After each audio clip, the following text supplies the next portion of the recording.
Hello, and welcome to my channel, where quiet curiosity drifts with the slow rhythm of the stars. Before we begin, take a slow breath and let the day drift to the edges, loosening its hold, while your thoughts soften into the rhythm of night. Whether you are listening in the still hours before sleep or in the first quiet of morning, let yourself sink into a calm space where the world no longer hurries. Imagine a horizon lit with a faint silver glow, the air cool and hushed, as though the sky itself has paused to listen. Above you, a river of stars winds across the dark, their light spilling softly over unseen clouds, while the silence folds around you like a gentle tide. Each glimmer breathes as if the night itself were a live, exhaling light across the vastness. This is how is the universe. Big a journey, not into measurements or edges, but into the quiet ways vastness reveals itself. It is not a single instant nor a single shape, but a story that stretches with the stars unhurried, wide and calm. It is a tale of light wandering endlessly, of shadow deepening without end, and of silence that carries everything together. What if the size of the universe is not about distance, but about how long a single beam of starlight can drift without finding a home? And what if the space between stars is not emptiness, but a quiet ocean where every ripple moves forever? Where are you listening from now? A quiet bed in the deep of night, or a small window with dawn just beginning to rise? As we share this same silence beneath the same sky, if slow journeys like this bring you ease, you are welcome to stay here a little longer. No rush, only a seat by the glow of wandering stars. So let your thoughts drift like light across the dark, and together we will begin this gentle walk into the question of how the universe is big, moving slowly like a tide that knows no end. In the quiet, dark breath begins slow and steady, rising and falling, as though it belonged not to a single body, but to the sky itself. The air moves in and out without effort, as if carried by a tide too vast to name, and the rhythm, unhurried and gentle, drifts into the silence like a thread woven through the fabric of night. There is no edge to the silence, only a soft field where breath and darkness meet, and in that meeting, a stillness spreads like water across stone. The breath continues, one after another, each inhalation folding into the next, each exhalation melting into the dark.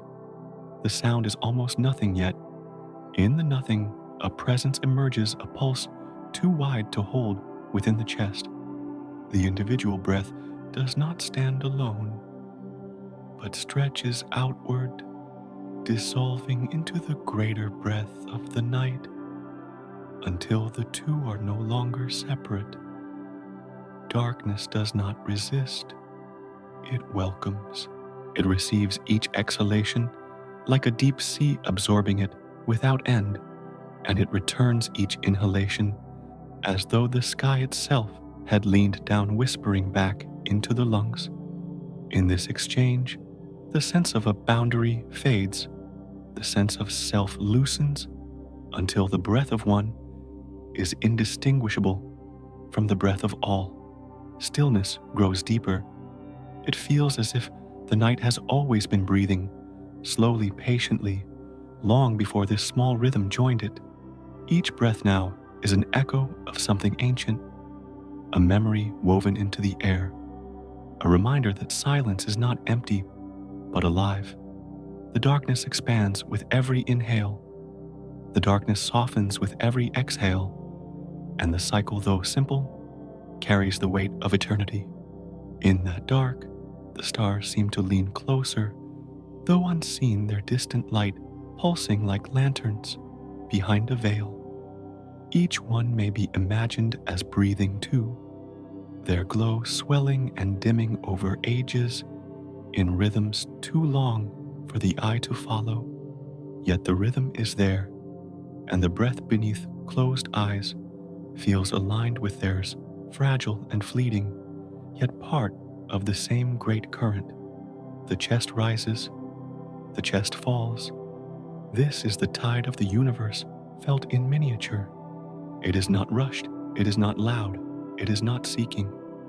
It is simply moving as it always has, as it always will, a flow without beginning, without end. With each breath, the sense of form blurs, the outlines of thought soften, and the self becomes a ripple, carried forward by something immeasurably larger. The night holds everything.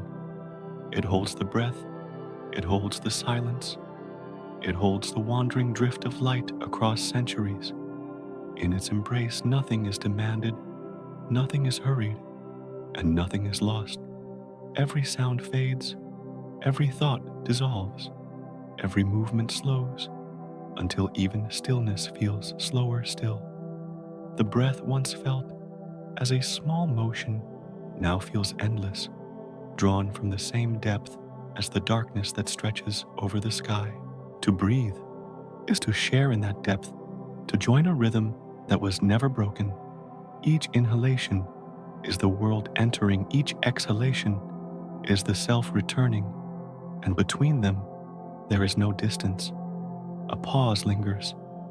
Even in that pause, the current continues unseen. Breath is not only in the chest, it is in the space between stars, in the slow drift of galaxies, in the turning of unseen orbits. The darkness seems to inhale and exhale too, a presence so vast it feels as though the whole universe were a single body, resting, dreaming, breathing. Every breath mirrors that body. Each small rise and fall is a reflection of something immeasurable. The breath of the night is calm, and in that calm, the heart softens, the mind loosens, and thought falls away, like leaves carried downstream. To be within it is to be sheltered, to be carried, to be dissolved into safety that asks for nothing more than surrender. The rhythm continues, a gentle tide against the shore of silence. It deepens without effort, widens without intention. The body becomes lighter, the breath becomes slower, the dark becomes closer, and in the weaving of all three, a harmony emerges that feels older than memory. Stillness settles again. There is no need to count the breaths, no need to measure them. They are countless, they are seamless, they are unbroken. Each one is not separate, but part of the same unending stream, like drops in an endless river. The river flows, the breath flows, the night flows, and all of them are one. The quiet expands. Within it, the breath becomes not a sound, but a presence, a pulse beneath silence, an invisible tide guiding everything onward. The breath is not striving, it is not holding it, it is not reaching. It simply drifts, carried by something greater, something without end. And in that drifting, there is peace. The chest rises again. The chest falls again. The breath returns, and in its return it joins all things, the turning of the earth, the stillness of the moon, the slow arc of stars across the night. Each motion, each cycle, each orbit is a breath of its own, and all are bound together, moving as one. So, the breath in the dark continues, steady, ancient, unbroken. It does not hurry, it does not fade, it does not stop. It is the pulse of silence, the whisper of the stars, the memory of the universe itself. In the quiet, dark breath begins, and it never truly ends. The breath continued in silence, slow and steady, and in that silence, another presence began to rise, as though the night itself wished to reveal a gentle companion, one that had always been there, waiting above.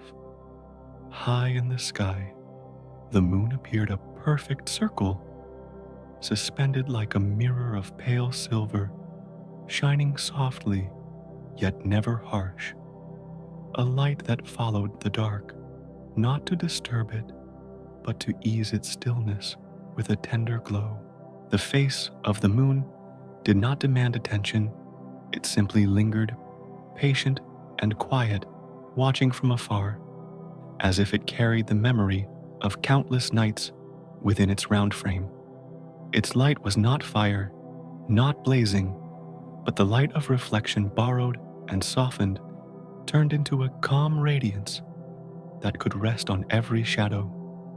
Time drifted like water, and in that drift the moon seemed to move too, not rushing, but gliding on an orbit so slow it felt like a dream stretching across centuries.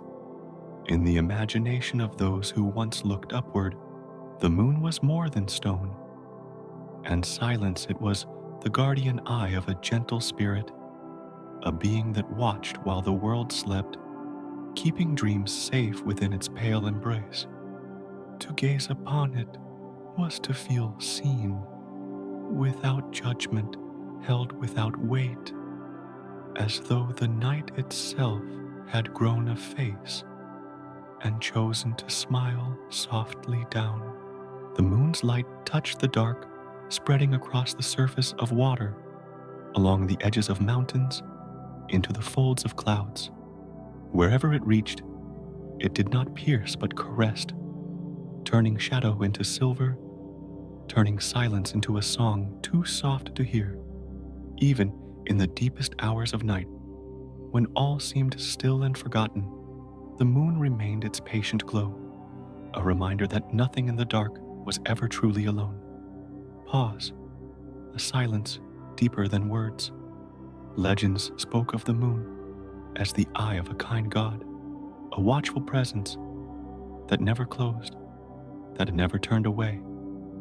In those stories, it was not power that made the moon divine, but gentleness, the willingness to remain through endless nights, to keep vigil over sleeping fields, over the quiet of forests, over the dreams of wandering beings. That eye did not burn, it did not command it, only observed softly, endlessly, and in its watching it offered comfort. The moon was more than light. It was memory. It held within its glow the rhythm of tides, the quiet call of seas that moved without voice. It carried the weight of time waxing and waning, but never vanishing, a companion that reminded the world of cycles too large to break. In its roundness was a lesson that endings were never final, that each disappearance was only a return in disguise, that stillness itself was part of motion. The breath of night continued, and the moon seemed to breathe with it. When the air filled the lungs, the moon swelled brighter. When the air left it dimmed into a softer glow, as though body and sky were synchronized in one long, endless exhalation.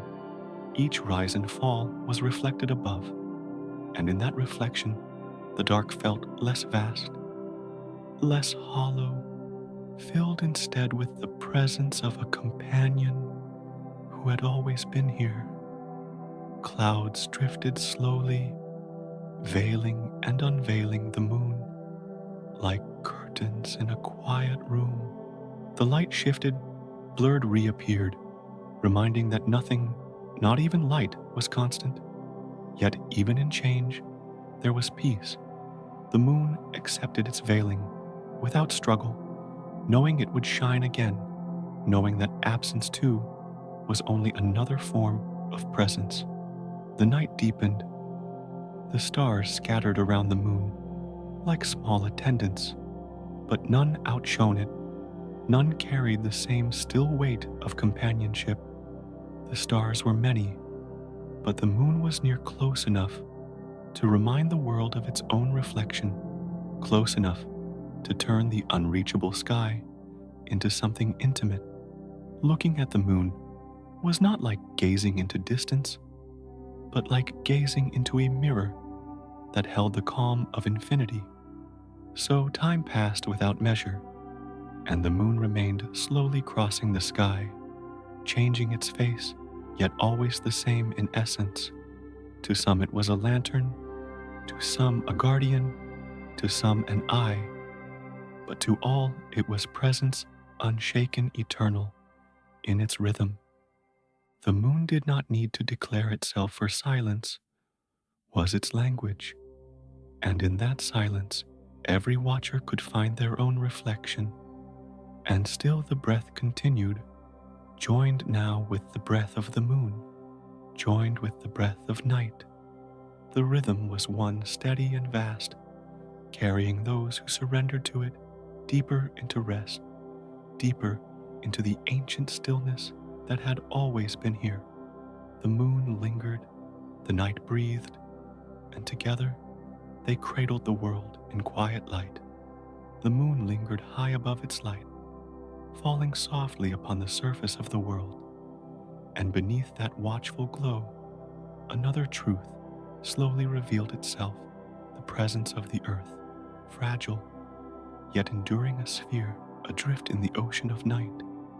The earth seemed so small when imagined from the dark, as if it were only a grain of sand suspended in the silent current of the universe. Its edges were delicate, wrapped in a thin veil of cloud and air, a shell that shimmered faintly under the light of the moon. The night carried it gently, as though holding something precious, allowing it to drift through space like a seed carried on the wind of eternity. Fragile, yes, but not broken, for even the smallest seed carries the promise of life. The stillness of the dark surrounded the earth, and yet from within that stillness, warmth spread quietly.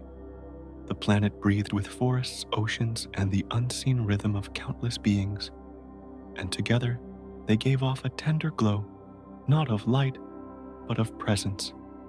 It was as though the earth, small as it seemed, contained a fire deep inside, a steady pulse that whispered of life's resilience. The silence of space only made that pulse clearer, softer, like the faint beat of a heart against the chest of night, a pause long and deep. Though the earth drifted as lightly as dust upon the wind, it cradled within itself a vast embrace. Oceans stretched clouds, wandered mountains, rose and sank, all hidden now beneath the cloak of night. The earth held its own memory, a memory written not in stone or flame, but in the cycles of water, in the breath of air, in the rhythm of seasons turning endlessly upon its surface.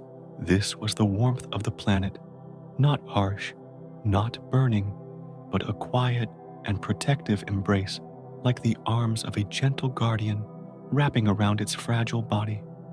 From afar, the earth glowed faintly, as though surrounded by a halo. It was not brilliance like the stars, nor solemn stillness like the moon, but a subtler light born of life itself. That glow was like the warmth of a lantern hidden beneath a veil, faint yet unwavering, illuminating nothing but still enough to remind that within the fragile sphere countless stories slept.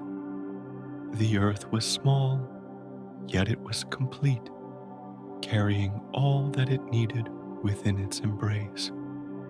The breath of the night deepened, and with it, the earth seemed to sway on its silent path, not hurried, not uncertain, but guided by orbits too ancient to remember. Its journey was not loud, not marked by sudden leaps, but by a slow circling, an endless turning, like a lullaby repeated so many times it becomes the air itself. And in that turning, the earth remained tender small, against the vast sky, yet filled with the strength of quiet continuity. Legends imagined the earth as a cradle, a womb suspended in space, holding within it every form of dream and silence. Its fragility was not a weakness, but a gift, for only in fragility could there be care, only in delicacy could there be warmth. The night itself seemed to recognize this wrapping, the planet gently letting its orbit continue like the rocking of a cradle upon an unseen tide. The earth carried the green of forests, the silver of rivers, the shadow of mountains, though all were hidden now in the stillness of night. What remained visible was its roundness, its delicate glow, and the knowledge that within this grain of sand floated an entire ocean of life. To think of it from the dark was to feel wonder how something so small could hold so much, how something so fragile could remain so steady, how warmth could persist in the coldest sea of silence, another breath drawn slow, another exhale falling deeper. The planet drifted onward, its path unseen yet unbroken, surrounded by the vast expanse of stars. It was a single drop within the cosmic sea, yet even a single drop can hold the reflection of the sky.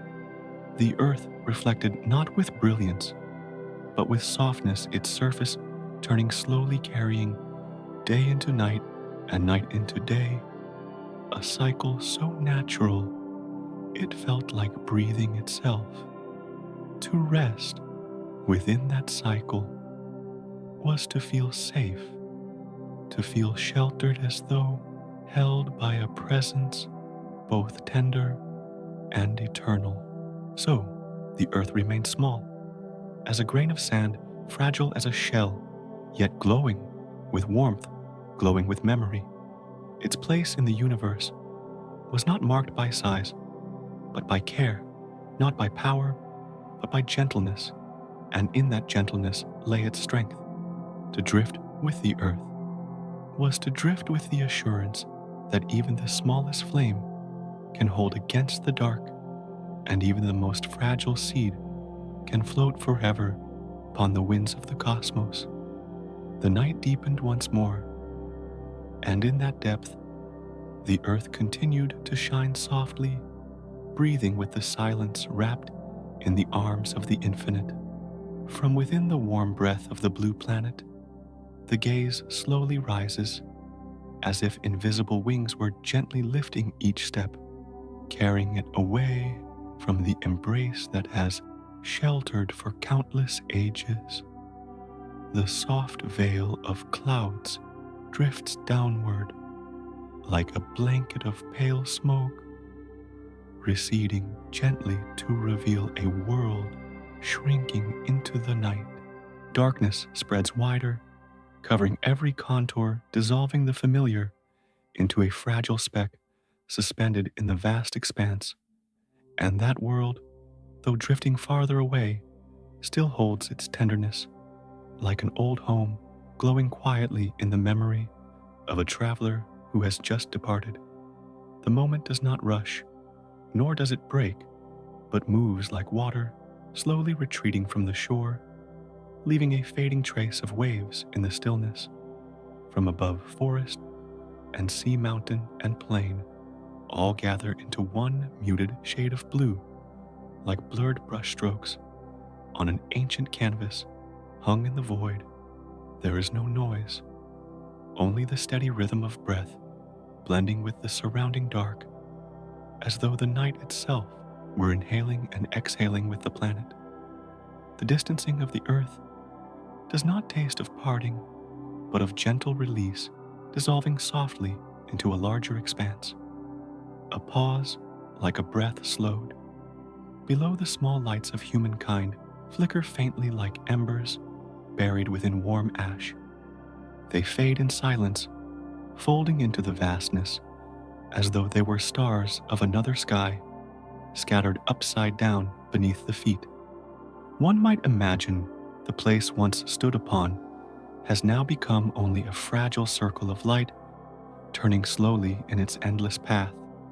The act of leaving no longer feels sharp or sorrowful, but tender, as if distance itself were nothing more than the natural widening of an embrace. Above, the night stretches clear, no longer veiled by drifting clouds, but transparent as an unseen glass. Each star appears more distinct, shimmering like drops of dew resting upon the eaves of the cosmos. Their light does not hurry nor crowd, but scatters with ease, drifting unbound, weaving a sky that whispers softly, inviting the traveler to drift further. In this unfolding, it feels as though one has stepped beyond the roof of a familiar home, entering a boundless garden without fences, where darkness and light blend into one, hushed and profound. There is something in the dark that makes one feel small, yet never lost, like a grain of dust leaving the palm caught upon a breeze, no longer held, yet never abandoned, simply continuing its own path. The world below, once everything, now becomes a part of memory, so that the mind may open to wider dimensions. And as memory dissolves, a calmness spreads, for what was familiar is not gone, only diminished like an old heartbeat, still echoing faintly within a greater chest. A long breath, soft and deep. When the last of the clouds have vanished, the horizon itself no longer marks a boundary, but dissolves into the unbroken dark. The movement bears no sharp moment, no sudden change, only a gentle glide, like a boat leaving its dock without stirring the surface of the water. And within that glide, time can be felt flowing slowly, evenly, without pressure, only drifting like light, wandering from a distant star that has never ceased its journey. The familiar world, once filled with vibrant sound and the pulse of life, has now become only a single point of light, circling quietly and endlessly. It is no longer a roof overhead, but a roof within memory, so that departure carries no finality, only the widening of open arms, granting passage into the beyond. The darkness ahead does not threaten, but opens like a soft quilt, extending its folds to invite rest within its heart, where there are no edges and no limits. Thus, leaving the familiar embrace is not a loss, but a continuation into a greater breath. As the blue planet shrinks, its light lingers still, like a distant lullaby, not needing to be grasped, only allowed to echo within the music of the universe. And as that music blends deeper with the night, it is felt that the small embrace has only expanded, replaced by something vaster, the quiet arms of the sky itself, a silence like a dot drifting in the melody.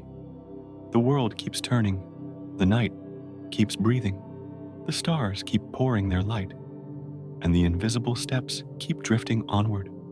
There is no fracture in the journey, only circles, widening from small to large, from near to far, from familiar to infinite. And within this widening, one may hear the sound of their own breath, now fully joined with the slow rhythm of the heavens.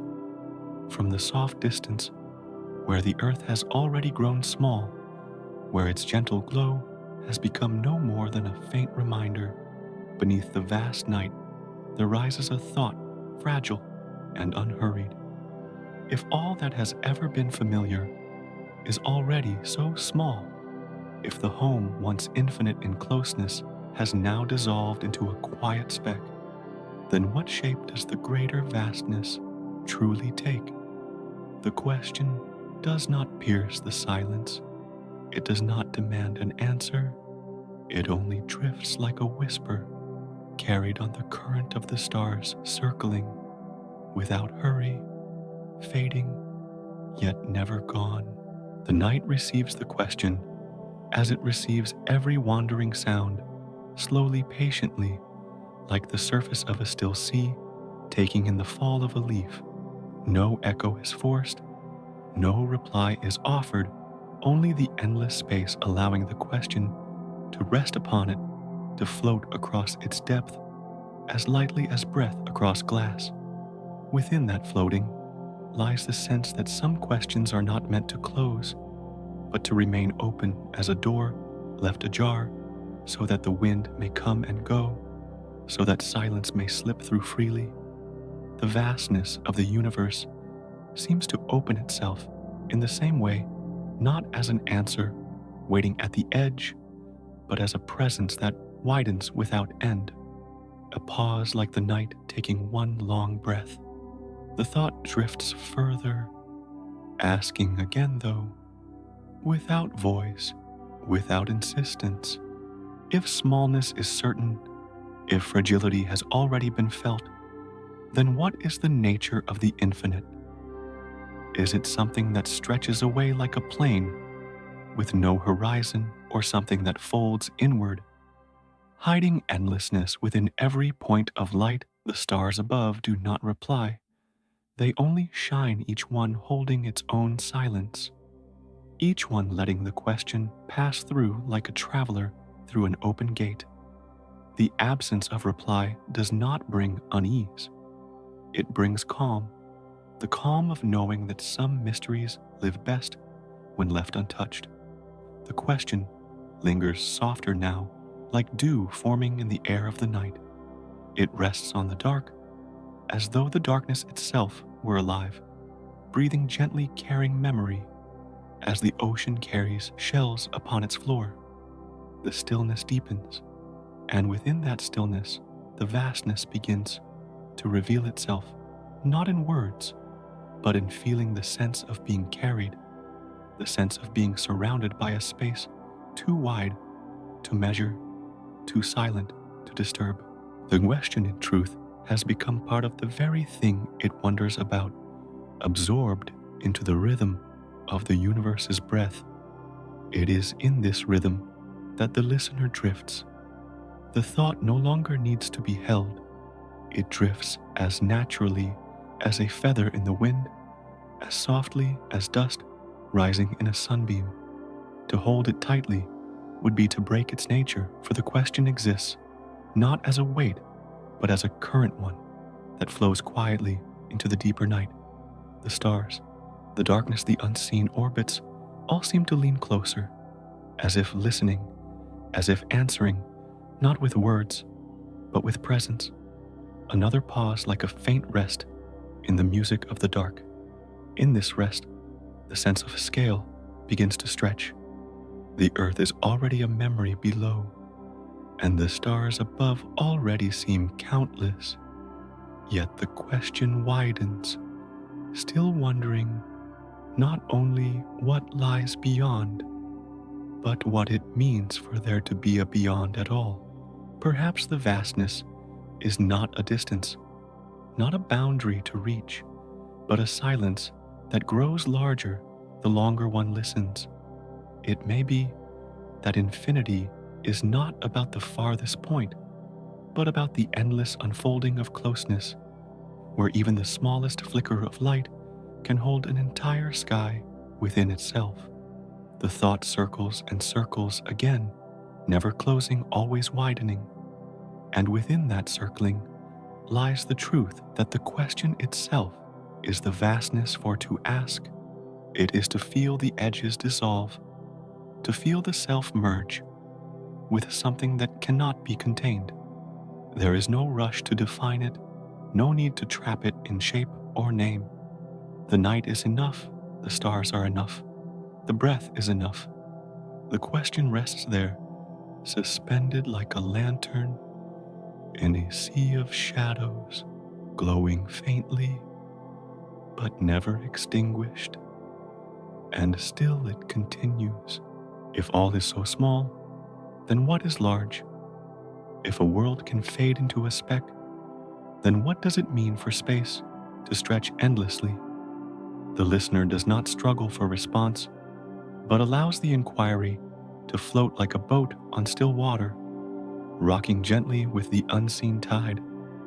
Each ripple carries it further, and yet nowhere, for the sea itself is boundless. The destination is not to arrive, but to drift to remain upon the quiet surface of thought until thought itself grows indistinguishable from the night. There is comfort in the endlessness. The vastness does not press down, it does not overwhelm it, simply opens like the slow unfolding of a flower in darkness. The petals of space reveal themselves one by one, not to be counted, but to be felt, each one breathing softly, each one holding the memory of a star.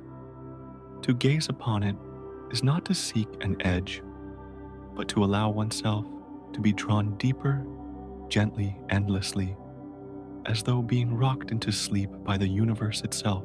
Another breath slow and quiet. So the question remains, and will remain. It is not a riddle to solve, but a companion to carry, like a star that never ceases to shine, no matter how far one drifts. Its purpose is not to be answered, but to remind that vastness exists, that the silence is alive, that infinity is not elsewhere, but here woven into the dark that surrounds and the breath that moves through it. And in knowing this, there is no need to resist, no need to reach. The listener drifts deeper into stillness, deeper into the night. The question, a faint thread tying the self to the whole. The night continues, the stars continue, the silence continues, and within them, the question floats small and endless, at once fragile as a whisper, vast as the sea of sky. From within the deep and endless night, where silence has stretched itself like a veil across every horizon, there begins a stirring faint and delicate. A glow arises slow as the lifting of mist touching the darkness with the first breath of warmth. It is as though a single flame, immense yet tender, has been set upon the sky, not to burn fiercely, but to soften the shadows with its golden embrace. The black expanse receives it without resistance, and in that moment, the night no longer feels solitary, for light has entered patient and unhurried. The glow spreads like the unfurling of petals, long hidden, turning the edge of the void into a canvas of quiet fire. It does not dazzle. It does not demand the gaze.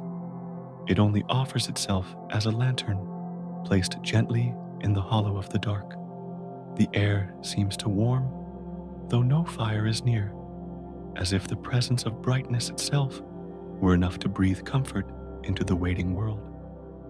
The rising radiance is neither sudden nor sharp, but continuous, like a current flowing from a hidden spring, steady and certain, winding its way into every shadow.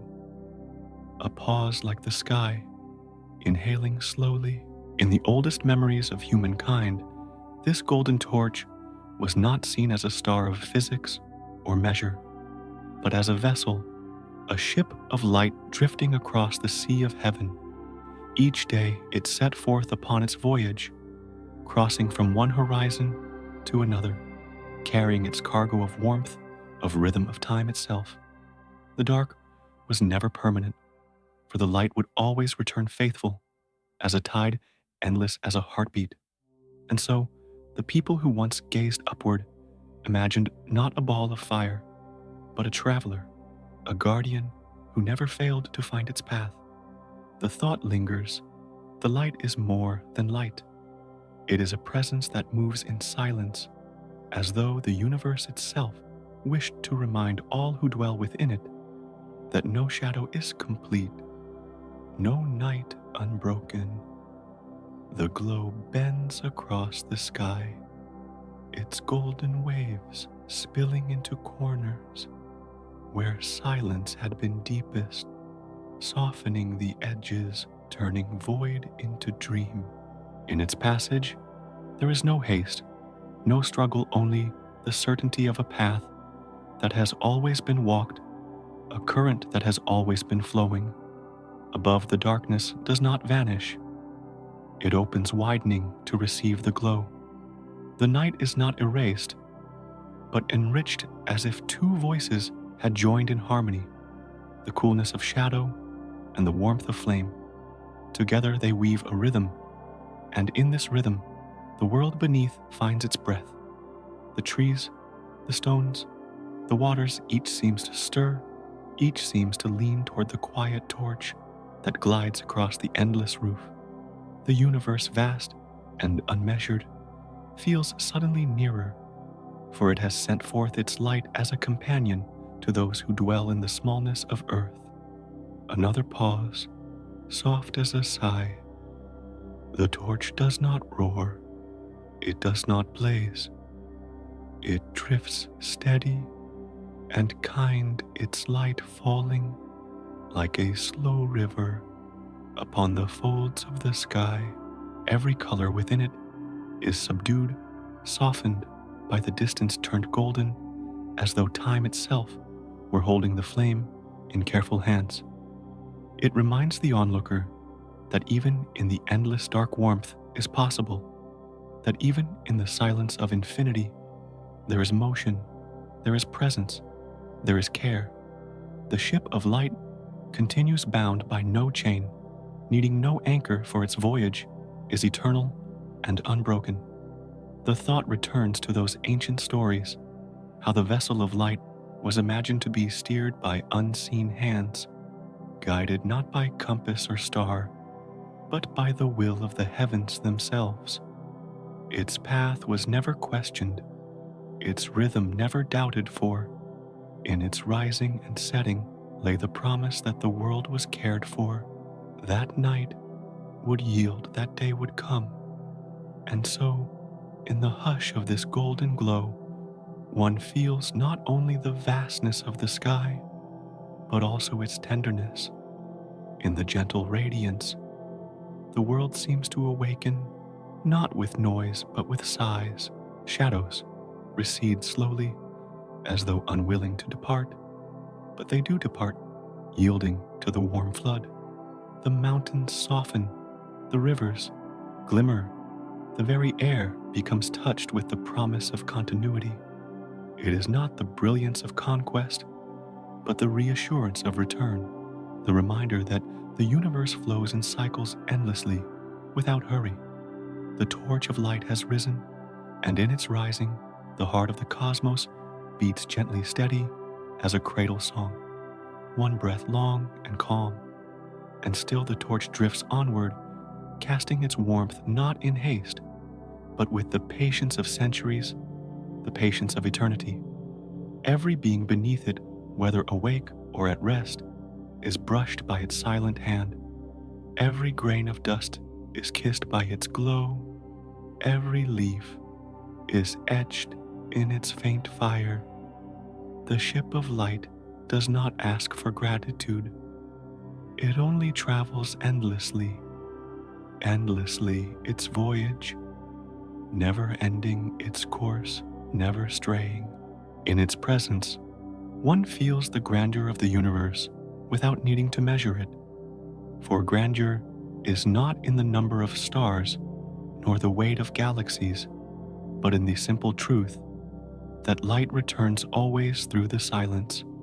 The golden torch is proof enough proof that the cosmos breathes, that it gives, as well as takes, that it shares itself in radiance, as gently as a mother breathing warmth into the night. The darkness, vast and immeasurable, folds itself around this light without resistance, and the two together compose a single thought, that vastness is not emptiness, and that silence is not absence. In the drifting glow lies memory, lies rhythm, lies the infinite song that binds shadow and flame into one endless whole. The ship sails on through night and day across the boundless sea of space, never ceasing, never faltering. Its presence lingers in the mind long after it has passed, like a lullaby that echoes even when silence returns. And in its glow, one can rest, knowing that the vast universe, though immeasurable, though endless, holds within it warmth enough to cradle every breath, every dream. And in the quiet voyage of that golden torch across the heavens, there comes a gentler rhythm, still the steady passing of light into shadow and shadow into light, the unbroken song of day and night. The great flame that had climbed high above begins its descent not with haste, not with fire, but with a tenderness that softens every edge. Its light spills slowly across the horizon, turning clouds into drifting embers, painting mountains and waters in hues that fade into calm. The descent is not an ending, but a resting, a quiet bow before the next voice begins to rise. When the sun lowers itself beyond sight, darkness unfolds its veil, spreading across the world with patient hands. The fields dim, the rivers hush, the air cools and thickens with stillness, as though the planet itself were exhaling after a long day of holding warmth. Yet into that deepening silence, another companion ascends the moon, pale and round, lifting itself with grace into the emptied sky. Its light is not fierce, but soft, a silver breath brushed across the surface of the earth, guiding shadows into quiet shapes. A pause like a heartbeat between the breaths of sky. The two lights, golden and silver, weave their song together without conflict, without strain. One yields as the other rises, one voice sinking while the other swells, yet both belong to the same melody. It is a cycle older than memory, a lullaby written into the turning of the world, and all who dwell upon it are carried by its rhythm. The trees, the oceans, the creatures that walk, and those that sleep, each one rests within the slow embrace of the changing sky. The cycle does not hurry, for it has no need of haste. The earth tilts gently, endlessly, offering itself first to the sun's embrace, then to the moon's watchful eye. This tilting is so slow, so constant, that it feels like the rocking of a cradle, back and forth, soothing the living into calm. Even silence itself seems to move in rhythm, learning to breathe in time with the rise and fall of light. In that breathing lies a comfort deeper than words, what circles cannot abandon, what repeats cannot betray. Another breath, long and quiet. The day does not end when the sun sets, and the night does not end when the moon fades. Each carries the seed of the other, each prepares the way for what will follow. The sun sinks into shadow, but in its absence the moon awakens. The moon fades into dawn, but its silver path leads to the returning fire. It is not a battle of light and dark, but a dance, one partner bowing as the other steps forward their movement, so graceful that the world never feels a break, only continuity. This dance paints the earth with shifting veils. Under the moon, the oceans gleam with ribbons of silver, forests glow faintly as though dusted with frost valleys, lie quiet beneath a cool glow. Under the sun, the world opens wide with color, fields glitter, rivers shine, mountains stretch long shadows across the land. Each time, each turn, the world is clothed differently, yet the rhythm beneath remains unchanged. The alternation itself is the constant, and in constancy there is peace, a pause soft as the hush before sleep. The rhythm of day and night is the heartbeat of existence, echoing in every breath drawn and released.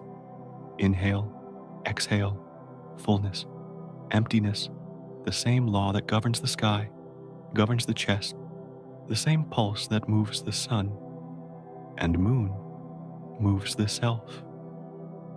To breathe in the dark is to feel the presence of light waiting beyond it.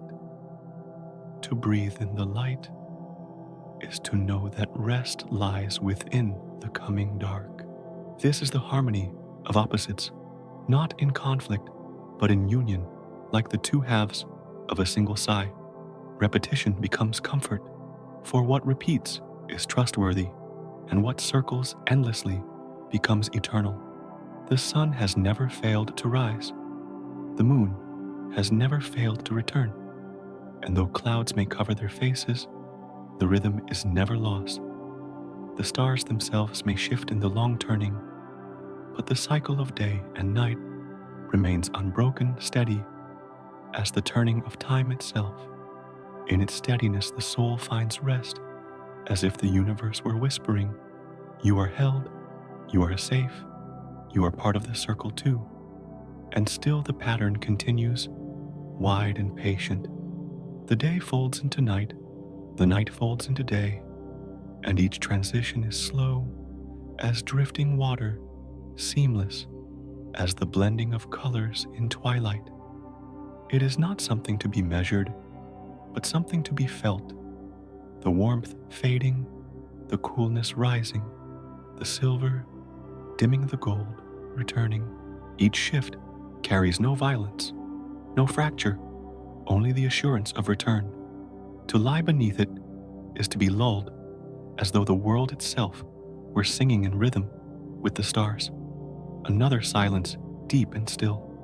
Thus, the question of vastness softens here, for the vastness of the universe is not only in its distance, not only in its endless skies, but in its patience, in its repeating song. Vastness is the knowledge that the sun will bow, that the moon will rise, that light and shadow will always exchange places without cease. It is an infinity, not of length, but of rhythm, not of boundaries, but of continuities. And in listening, one drifts closer to understanding, though no answer is needed. The rhythm itself is the answer, the song itself, the reply. The cradle of the earth rocks endlessly in this cycle, rocked by sun, rocked by moon, rocked by silence, rocked by light. It sways without stopping, carrying everything within its embrace. The listener, too, is carried whether awake or drifting into dreams, whether aware or lost in silence. For the cradle does not choose its passengers, it holds all equally, endlessly, without fail. And so, the rhythm continues, steady, ancient, unbroken. Day becomes night, night becomes day. The lullaby repeats, the world sleeps within its song. And as the cycle widens beyond the horizon, the sky begins to reveal yet another pattern. Larger still, the endless circles above the quiet, dancers of the heavens, turning slowly in their eternal dance. And as the lullaby of day, surrendering to night, fades into the deeper silence, the sky begins to show another pattern, vaster and more patient, the endless circles above, where worlds themselves drift in their eternal dance.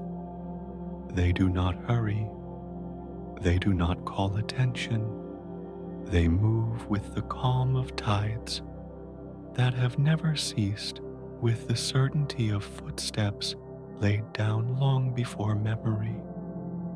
Each one turns unseen yet steady, and together their movement becomes the slowest music, a song so vast that lifetimes pass while only a single measure is played. The planets revolve like dancers in a hall, without walls, silent and graceful, each step traced upon paths older than thought. They do not stumble, they do not pause, their circles drawn with such care that no moment feels broken. Around them the dark stretches vast and unmeasured, yet the dance never loses its place, for each orbit is like a note in a song that has no ending. To gaze upon it is to watch stillness in motion, to feel silence given form, a pause like the faint rest between movements of the stars. The turning is endless, but it is not heavy. It carries no urgency, no weight, only the assurance of continuation. The planets bow to the rhythm of the cosmos, as though the universe itself we're breathing through them, exhaling as they drift outward, inhaling as they circle back again. Their paths are invisible threads woven into the fabric of night, and though unseen, they hold every step, every motion, as though guiding hands were gently keeping time. Each circle is both solitary and shared. Solitary because each world carries its own silence, turning upon itself in private rhythm. Shared because each belongs to the greater harmony moving with others in quiet agreement, like a constellation of dancers swaying to the same unspoken tune. It is a dance without applause, without audience, yet it continues because it is its own reason, its own purpose, its own lullaby sung across the dark. Another silence, as if the heavens rest between breaths. The endless circles remind the listener that nothing truly stands still. Even in stillness, there is motion too slow to see motion, too patient to notice, yet always present, always unfolding. A mountain may seem unmoving, but above it the moon drifts, and beyond the moon worlds revolve, and beyond them galaxies sway in spirals wider than imagination. To be part of the universe is to be carried in this tide, to belong to the circles that never break. And yet the circles are not rigid. They do not move with harshness, but with softness, their arcs drawn like brush strokes across an endless canvas. Each revolution is not a repetition, but a renewal, for every return carries difference, a shift in light, a change in shadow, a new memory written into the same step. To call it repetition is to miss the truth. It is a spiral, a song that widens as it repeats, never quite the same, yet always familiar. The image of the dance lingers. One world bows, another rises, each turning upon its hidden stage, none rushing to outpace the other. They glide in patience, in calm, in harmony, as if the stars themselves were instruments, and the universe were the breath that moves them. The music is not heard, but felt in the heart, that beats slowly in the chest, that rises and falls with breath. To listen is not to strain for sound, but to rest, to allow the silence to become music on its own. Another breath, long and low. The endless circles stretch outward, beyond sight, beyond knowing. They do not stop at the nearest world, nor at the furthest star, but continue into the dark, woven into the fabric of all things. Every grain of dust, every flicker of light follows the same law, orbiting, drifting, spiraling, part of the same choreography. It is as though the universe itself were one vast dance floor, and every mote within it is a dancer turning, gliding, bowing endlessly. And in their endlessness lies comfort. For if everything circles, then nothing is lost, only transformed, only carried to another step, another turn, another embrace. The listener may feel within their own chest the echo of this truth, for even the smallest heartbeat is a circle, even the simplest breath, a rhythm mirroring the wider movements of the sky. The self is not apart from the dance, but within it, spun gently as the planets are spun, carried softly as the worlds are carried. The night above does not rush to reveal the pattern, but if one listens long enough, the circles can be felt, turning silently in the marrow of existence. They whisper without words, all moves, all returns, all belongs. The vastness is not emptiness, but motion, not chaos, but harmony, not silence, but song. To rest beneath it is to rest within the music itself, to drift with its pace, to surrender to its calm. Another pause, quiet as falling dew. And so, the planets turn endlessly, endlessly, not to arrive, not to end, but to continue to be what they are: dancers of the night, keepers of rhythm, bearers of time. Their circles are endless, their dance eternal, and within it, the universe rocks, gently rocking stars and worlds and dreams alike. It is a dance that soothes, not with excitement, but with constancy, not with noise, but with silence that sings. The circles widen, the circles deepen, the circles endure. They move without end, without haste, without fail, like waves that never cease to rise and fall. And as they move, they carry the listener, too, lifting them into the same rhythm, rocking them into rest, into sleep, into the vast lullaby of the stars. And after the endless circles have spun their patient dance, there comes a space between softer than motion, itself a resting silence stretched wide across the heavens. It is not emptiness, not absence, but a pause, a hush in the rhythm, like the breath between verses of a song too ancient to remember its first note. The planets continue their turning, the stars continue their shining, yet between their paths lies a darkness that does not move, a stillness that does not hurry. It is the resting place of the sky, where silence gathers and drifts like unseen smoke. This space is not heavy, though it is vast. It does not press down upon the living, but opens around them, allowing every flicker of light to breathe, every orbit to glow more gently. For without stillness, motion cannot be heard, and without silence, the song of the cosmos cannot be felt. The dark between the circles is that silence, patient and endless, softening the bright, so that it is bearable, deepening the glow, so that it feels alive. It is the canvas upon which the light is painted, the breath that allows the lullaby to continue. A pause, quiet as the night holding its breath. The silent space between is like the hollow in a shell echoing faintly with memory. It carries no sound of its own, but magnifies the whispers that pass through it, the glimmers of stars, the hum of unseen paths. To rest within it is to feel both smaller and greater. Smaller because one is only a shadow within shadows, greater because the silence itself accepts and carries them. In its stillness lies the comfort of belonging, of being held within a darkness so wide it becomes a cradle.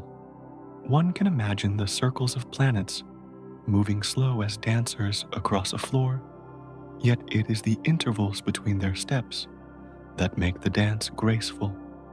Without the space, there would be no measure, no rhythm, no sense of continuation. The same is true of the sky.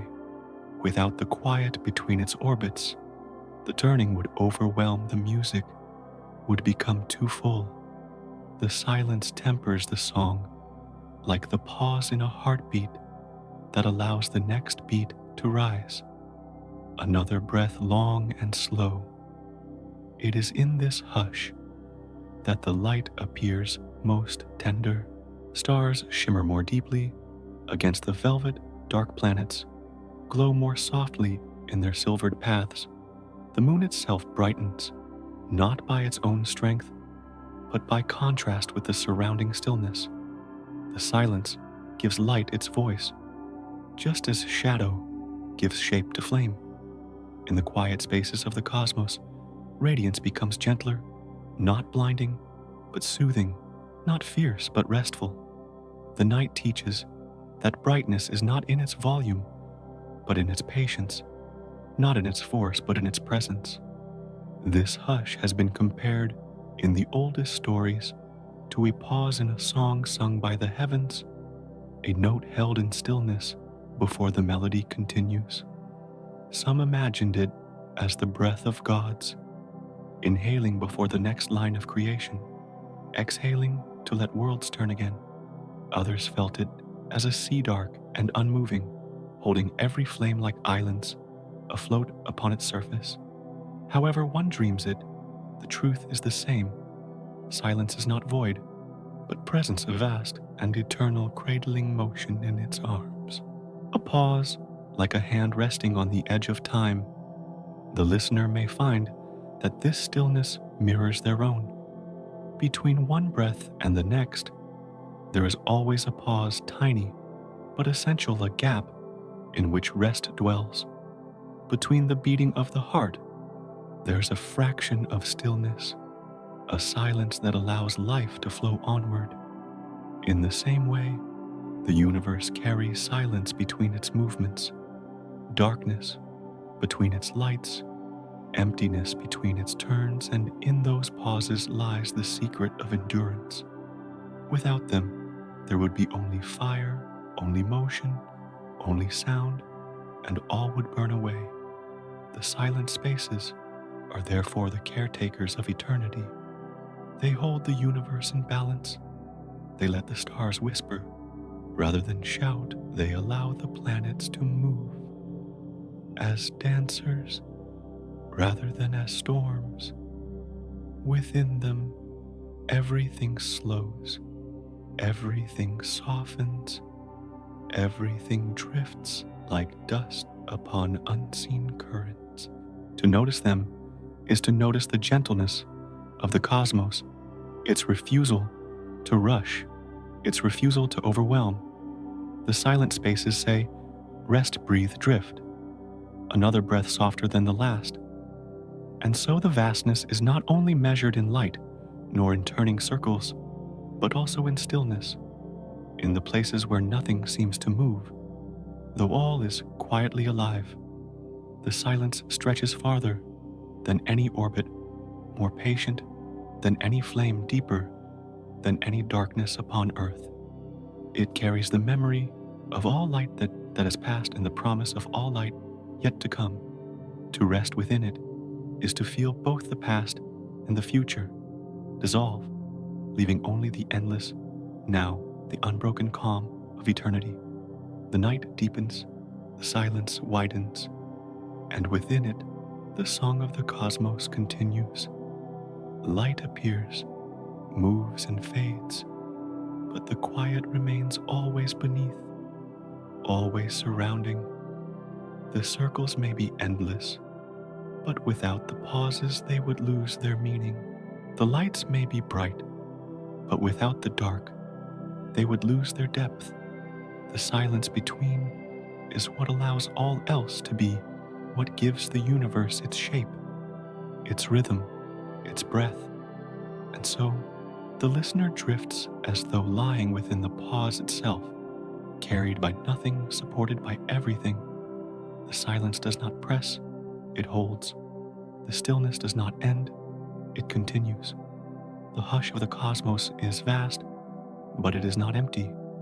It is a sea upon which all light floats, a cradle in which all orbits rest. The pause lingers like the night itself, closing its eyes. And as the silence deepens, another thought begins to stir, that even within these spaces, the smallest sparks still drift, tiny fragments, wandering the dark messengers of the stars, carrying whispers from one place to another. The hush is never absolute, for light is always wandering through it, like petals upon an endless current. From the silence between the circles, the vision drifts outward, gently as though carried on a tide of unseen breath. The great orbits that once filled the sky, their patient paths and endless dances begin to fold into distance. What seemed immense, what seemed immeasurable in closeness, now softens into something smaller, more fragile, more fleeting. A single step farther, a single breath wider, and the grand design begins to fade into a quiet point. The circles of planets, the glowing companions of the night, the torches of day and of silver evening, all of them merge into a single shimmer, as if the heavens themselves had been reduced to a bead of dew. The vast dance, so full in its nearness, contracts into a single light upon the fabric of the dark. The eye does not lose them, but gathers them into one like a memory carried gently in the palm. It is in this gathering, this shrinking, that vastness first begins to appear. A pause, like the sky closing its eyes. For when the familiar is made small, the unfamiliar expands, stretching beyond the edges of thought. The circle that once contained everything becomes a dot suspended in the endless sea, and around that dot unfolds the immeasurable dark. It is not a dark that swallows, but a dark that reveals, making the point shine more deeply, more tenderly, more alive. The more the world shrinks, the more the universe grows, until the two are inseparable, smallness and vastness, folded together like breath and silence. The shrinking does not diminish meaning, it expands it. What is seen as a tiny light holds within it all the orbits, all the dancers, all the rhythms that once seemed so large. A whole world can be contained in a spark, a whole story whispered in a glimmer. To see it from afar is not to lose it, but to know it differently, to hold it in the way one holds a song after its last note has faded, not gone, but carried within. Another breath, deep and slow. The vastness appears not by adding, but by subtracting, not by holding more, but by letting go. As the orbits fade into distance, the stars of the wider sky begin to rise like lanterns lit upon an infinite shore. The tiny circle becomes one among countless others, equal, humble, yet luminous, each dot no more than a grain upon the fabric, each grain carrying the weight of a world. Vastness is revealed here in the shrinking of the familiar, in the acceptance that what once seemed whole is but one note in an endless hymn. The listener may feel it in their own breath, the way a single inhale can hold so much, yet dissolve into the greater rhythm of air, the way a heartbeat can feel like everything, yet vanish into the silence of time. To shrink is not to disappear, but to join, to merge into something wider. The circle becomes a point. The point becomes a spark. The spark becomes part of the great sea, and in that sea there is peace. A pause like a leaf resting on still water. From far enough away, the great stage of life is no more than a glimmer, and yet that glimmer holds all memory, all motion, all warmth. The shrinking of the circle does not make it less real. It makes the vastness around it more visible. The endless night becomes the true canvas, the silent fabric upon which every spark is stitched. One realizes that the circle was never alone, that its light has always been surrounded by countless others, drifting, glowing, whispering. The shrinking continues, patient, gentle, endless. The point of light becomes only a breath among stars, its song blending with the greater chorus, its rhythm becoming part of the cosmic lullaby. It is here in this shrinking that the listener begins to feel the vastness, not as something outside, but as something within the recognition that every breath, every moment is both small and infinite, both fleeting and eternal. And so the shrinking of the familiar is the widening of the whole. The dot of light in the sea of night is not a loss, but a gift, for it shows how vastness is revealed, not in detail, but in perspective. To step back is to see more, to see beyond, to understand that no matter how small one world may seem, it belongs to the immeasurable. The vastness is not threatening, not cold, but tender, for it holds the tiny spark as gently as it holds the stars. Another breath, soft as twilight. The night deepens, the point of light glows, and the vast sea expands. The shrinking of all that was once great does not end in nothingness, but in belonging. The circle is still there, the spark still shines, but now it rests within the boundless fabric, part of a story without edge, without conclusion. It is in this moment that vastness is understood, not by reaching its end, but by watching the familiar become small and seeing how the infinite rises around it. And still the shrinking continues, each step outward, revealing more silence, more light, more depth. The circle becomes a dot. The dot becomes a memory. The memory becomes a thread in the endless night. The vastness is no longer a question, but a presence, a lullaby that rocks all things, both large and small, into the same rhythm. A pause like the universe whispering a single word. And as the vision drifts outward, still one realizes that even this point of light, once so immense, is only the beginning. Beyond it lie other sparks, other circles, other dances, all waiting in the silence. Vastness is not an edge, not a boundary to be found, but a revelation that continues as long as one drifts, as long as one breathes, as long as one listens to the song of the night. And as the single circle of light fades into distance, shrinking into a solitary spark among countless others, the gaze drifts outward, still, and there appears a band of brightness stretched across the dark, a quiet river of stars flowing through the night. It is neither sudden nor sharp, but patient, unfolding slowly like a mist that has always been there, waiting to be seen. The darkness does not resist it. Instead, it yields, allowing the pale current of light to spill gently across the sky, a stream of radiance threading the endless quiet. The river of stars glimmers with 1,000 quiet voices, none raised above the other, each whispering in harmony. They do not blaze, they do not pierce, but glow, as if breathing together scattered grains of fire resting upon a velvet sea.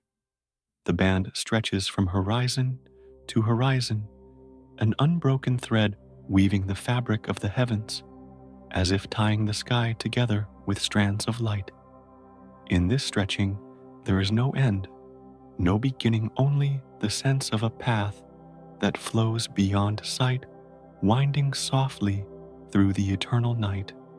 A pause, like the still surface of water before it moves again. In the old stories, this river of light was never just stars. It was told as a bridge spun across the sky by unseen hands, so that lovers separated by distance might cross and meet. It was imagined as a silver road, a trail of lanterns left burning for travelers who wandered too far. It was dreamed as a great stream, its waters carrying the reflections of every soul who had ever gazed upward, flowing forever back into the sea of night. Each telling was gentle, each memory a way of saying that the river was not only there to shine, but also to connect to, hold the distant close, to bring together what seemed divided. The river flows in silence, yet its silence is not empty. It hums with the presence of uncountable lights, a low, steady hymn that seems to rock the sky itself into calm. To watch it is to feel carried as though the eyes were boats drifting upon its surface, rocked by the slow tide of its glow. The stars within it are countless, yet each one belongs. Each one is part of the current, none lost, none forgotten. It is a reminder that even in vastness, there is togetherness. Even in distance, there is unity. Another breath, slow and deep. The river does not rush. It winds, it lingers, it curves across the dome of night, as though it has all the time in eternity. Its light is not fierce, but layered faint and strong at once, weaving patterns that shift with the gaze. At times, it seems close enough to touch a trail of dust upon glass.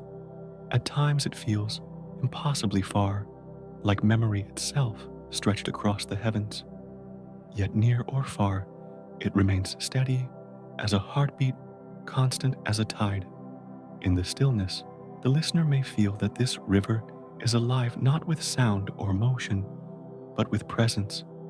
It is as though the stars within it breathe together, a slow inhalation, a slower exhalation, filling the night with an unseen rhythm. The darkness around them does not resist. It joins expanding as the stars contract, contracting as they expand, the two weaving each other into balance. This is the river's secret. It is not only light against dark, but light and dark as one flowing endlessly together. A pause gentle as twilight, resting on the horizon. The ancient ones looked upon this river and saw not only beauty, but guidance. They imagined it as a path they rode through the silence away for wandering souls to find their way home. They whispered that the river was a thread of memory stretched across the sky so that no one would forget the way. Even now, when one looks upon it, there is a sense of direction, though it leads nowhere, a sense of nearness, though it is far beyond reach. It becomes not only a sight, but a feeling, the feeling of being part of something too vast to measure, too quiet to disturb. The river widens as the eye lingers, spilling outward until it seems the whole sky is filled with it, yet it never overwhelms. It stays tender, soft, calm. Like water flowing over stone, it smooths the gaze, softens the thought, quiets the breath. To lie beneath it is to surrender, not to sleep, but to drifting, to letting the mind float as lightly as light itself. The river asks for nothing, offers everything, and continues on without end. Another breath, lighter, quieter, and so the vastness reveals itself again, not in edges or numbers, but in presence. The shrinking circle of the world becomes one spark. The spark becomes part of this river. The river becomes part of the infinite sea of stars. Each step outward reveals more, each pause shows the depth of silence, each silence carries more light. Vastness is not only the distance across the sky, but the feeling of the river flowing forever, with no beginning to recall and no ending to fear. The river of stars holds both memory and promise.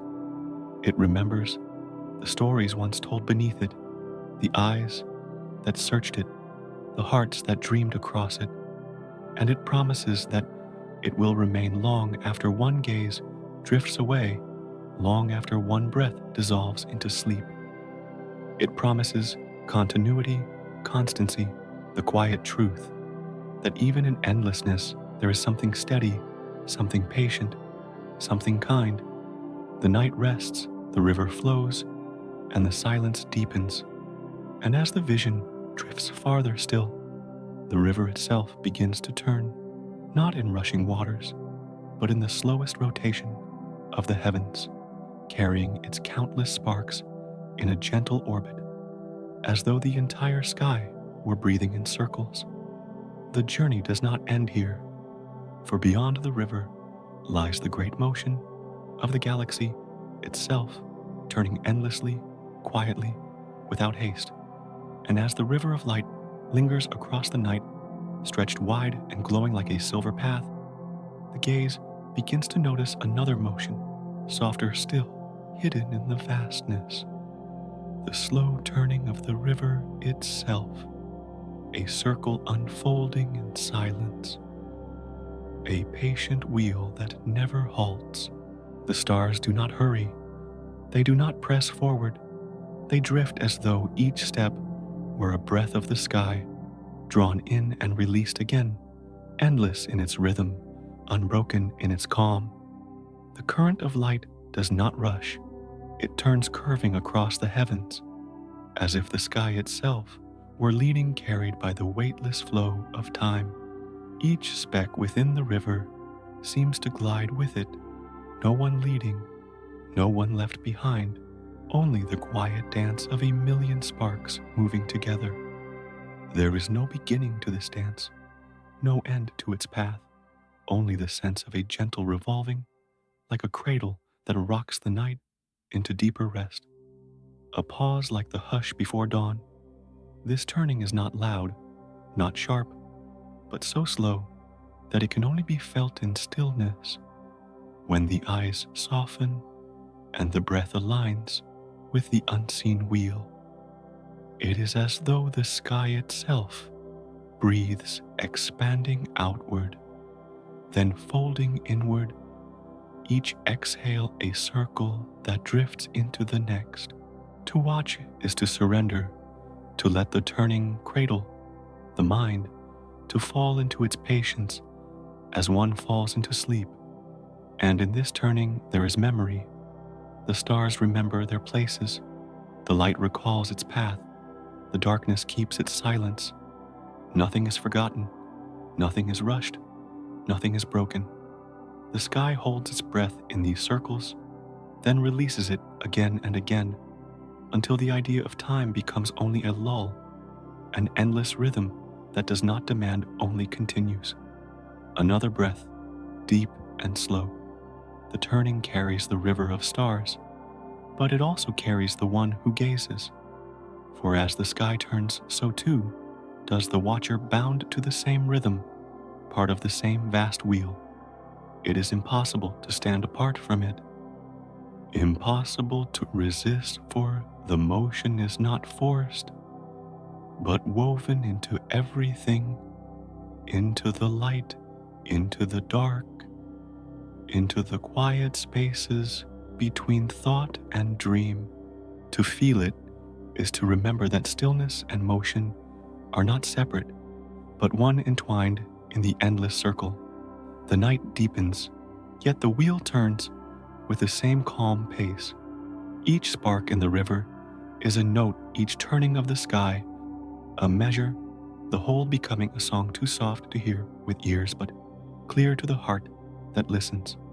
It is a hymn without words, a melody without beginning or end, a music played by the sky itself to soothe all who drift beneath it, a pause like the sigh of wind through leaves. The turning is not lonely. Each star belongs, each circle carries all others, and in this togetherness, the vastness feels less cold, less distant. It feels instead like a great embrace, a motion that holds all within it, never letting go. Even in silence, even in darkness, there is this comfort that all turns together, that no light is left behind, that no breath is out of rhythm. The watcher, lying beneath the sky, begins to drift. The eyes follow the stars until they blur the breath, matches the slow turning. The body loosens into the earth. The circle above becomes the circle within the calm rhythm of the sky, becomes the calm rhythm of the heart. Sleep comes not as a sudden fall, but as a gentle turning inward, a circle completing itself. Another breath, lighter still. The stars turn, the sky turns, the thought turns, and all is part of the same slow rhythm. There is no need to hurry, no need to grasp, for the circle will always return. The light will always pass and come again. The breath will always rise and fall. This is the gift of the turning. It does not end. It does not vanish. It continues so that one may rest within it, knowing the wheel will carry on, knowing the rhythm will remain. The night holds this secret quietly, that the slow turning is not only motion, but peace. It is the assurance that nothing is ever lost, only folded into the circle, only carried into the next breath, the next drift, the next quiet. To lie beneath it is to feel safe, to feel small, and yet to feel part of the endlessness, a spark within the wheel, a note within the hymn, a pause like a heart resting between beats. And so, the river of stars becomes the turning sky. The turning sky becomes the turning thought, and thought becomes dream circling inward as the heavens circle outward. The wheel continues, the rhythm continues, and within it, the watcher drifts into sleep, cradled by the breath of the universe, carried by the slow turning of time itself. And as the sky turns with its patient circle, something new begins to appear within the dark, faint at first, then gathering in quiet confidence, as though the night were scattering tiny seeds of light across its endless canvas, each seed glowing like a grain of sand that has caught the memory of the sun. These grains do not fall, they do not fade, they simply linger, breathing gently, each one a small lantern suspended in the ocean of shadow. The stars seem countless, yet each carries a calmness, stillness that feels ancient, as if it has always been there, waiting to be noticed. They do not crowd the sky, they do not fight for place, but spread themselves apart like pearls on a thread, too long to see the ends. Their glow is not harsh, not demanding, but soft the way a candle might flicker in a quiet room, or the way embers glow beneath layers of ash, holding warmth that does not hurry to escape. A pause, as if the night itself takes a breath. In their togetherness, these lights form no boundary, yet they weave a tapestry more delicate than any hand could imagine. The dark becomes softer where they shine, as though the night itself were comforted by their presence. Each star alone is only a spark, but together they become a chorus of lanterns, a gentle choir that hums without sound, filling the silence with presence. To look upon them is to feel less alone, for their company stretches in all directions, patient and unbroken. And it is easy to imagine that each star breathes slowly, like a chest rising and falling, a glow expanding and retreating, as if the sky were alive with the quiet rhythm of sleep. Their light feels not like a command, but like an invitation, a soft beckoning to rest, to trust, to close the eyes, and drift while the heavens keep watch. They are guardians without words, but with a calm certainty that endures through the longest night. Another breath long and low. The stars gather not to dazzle, but to soothe. They resemble the grains of sand scattered along an endless shore, each touched by the tide, each gleaming for a moment before merging with the whole.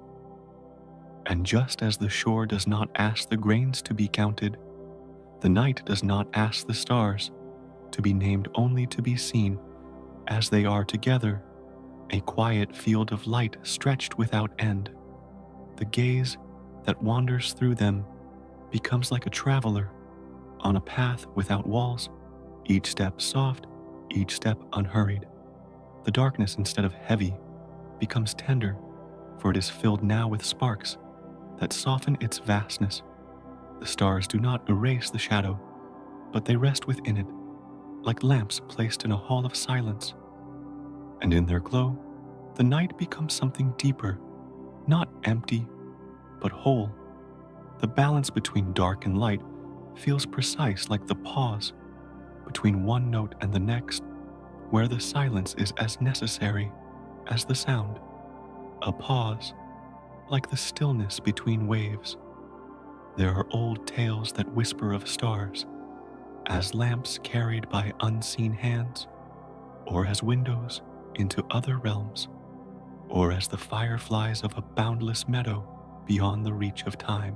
Whether story or truth, the feeling remains that they are not distant and cold, but near and alive, flickering, with memory, pulsing with quiet breath.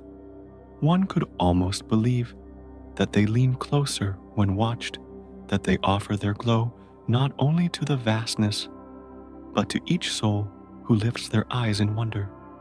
And when the stars gather into clusters, their light folds together like threads woven on a loom, creating patterns too great to measure, but gentle enough to soothe the restless mind. The eye follows one spark, then another, until the gaze itself becomes tangled in their fabric, drifting, wandering, forgetting the world below. In this wandering, the mind loosens as though the stars themselves had unfastened its knots. Another breath, soft and steady. It is in these stars, these countless grains of glowing sand, that the sense of infinity becomes tender rather than overwhelming. The night does not press down with its sighs, but opens gently with its lights like a garden that extends forever, where each flower is a spark, and each spark a reminder that the universe, though vast, is never empty. The stars are the blossoms of the dark, blooming not for a season, but for the rhythm of eternity.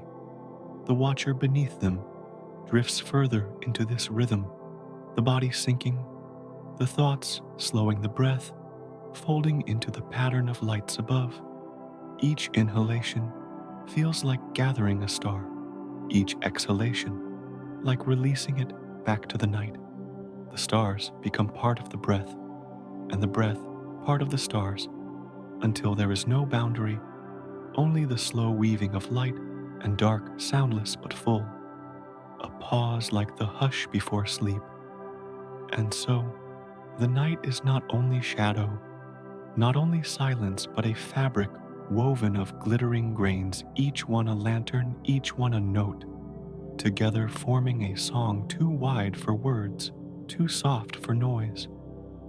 To rest beneath it is to lie within the universe's embrace, to feel that the darkness is not emptiness, but shelter, and the lights within it are not distant but near, breathing, with the same quiet rhythm as the heart. The stars remain steady and unhurried, while the gaze closes, while the breath slows, while sleep arrives, like another grain of sand joining the shore.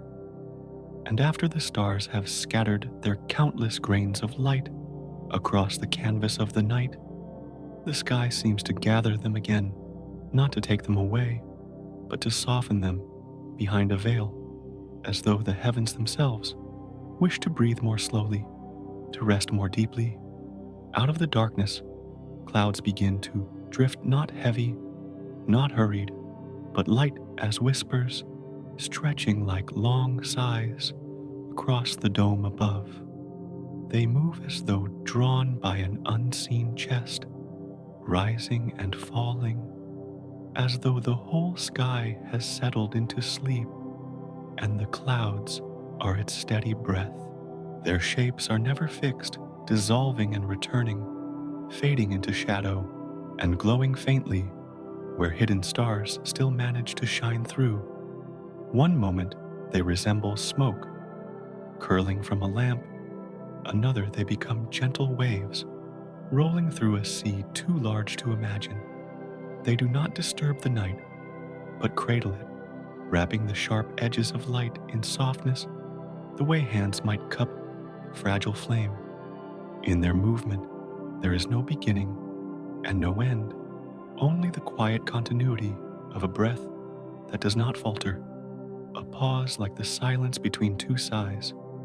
The clouds glow faintly from within, catching the scattered starlight, holding it close, as though each one carries a secret ember.